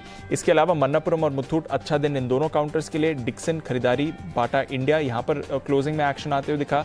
इंडस टावर्स, टाटा पावर नए लाइफ हाई पर आज क्लोज होते हुए दिख रहा है। पीरामल एंटरप्राइजेस इस पर भी आपने देखी। कमेंट्स 8% का ब्रेकडाउन, जो ड्राफ्ट नोटिफिकेशन आया है, देखते हैं इवेंचुअली क्या होगा इसका। वोडाफोन आइडिया 4.5% नीचे। IEX दमदार अपडेट, अच्छा भी ट्रेड कर रहा था, फिर मुनाफा वसूली आई। Gujarat Gas, Godrej Properties, Ashok Leyland, Mphasis, PI Industries, InterGlobe और कैनफिन होम्स यहां पर थी गिरावट। नई लिस्टिंग बात करने का फायदा नहीं है, क्योंकि लिस्टिंग पर ही 5% का अपर सर्किट लगा। T2T ट्रेड में है ये, पर दमदार लिस्टिंग होती हुई दिखी है आज पारस डिफेंस की, और 492.45 के लेवल पर ये सर्किट पर क्लोज होते हुए दिख रहा है। तो अनिल जी, ओवरऑल थोड़ा सुस्त दिन, बट स्टॉक स्पेसिफिक एक्शन भरपूर। 17,500 को होल्ड किया है निफ्टी में क्लोजिंग पर, और 37,250 के करीब निफ्टी बैंक की क्लोजिंग आती है। ओके, तो ये है आपके लिए प्रोविजनल क्लोजिंग। फाइनल क्लोजिंग आने की तैयारी में है थोड़ी देर, उससे पहले बाजार बंद होने का एक्शन आपके लिए बता दूं। दीप, आपकी नेटिव प्लेस कहाँ है? वैसे तो बॉम्बे ही है सर। चलो ठीक है, आप आराम कीजिए 2 मिनट, थोड़ा मृत्युंजय फोकस करेंगे, ध्यान देंगे, क्योंकि ये जिनकी नेटिव प्लेस मुंबई के बाहर है उनके लिए ये खबर है जी। शाम का 5 बजे का शो।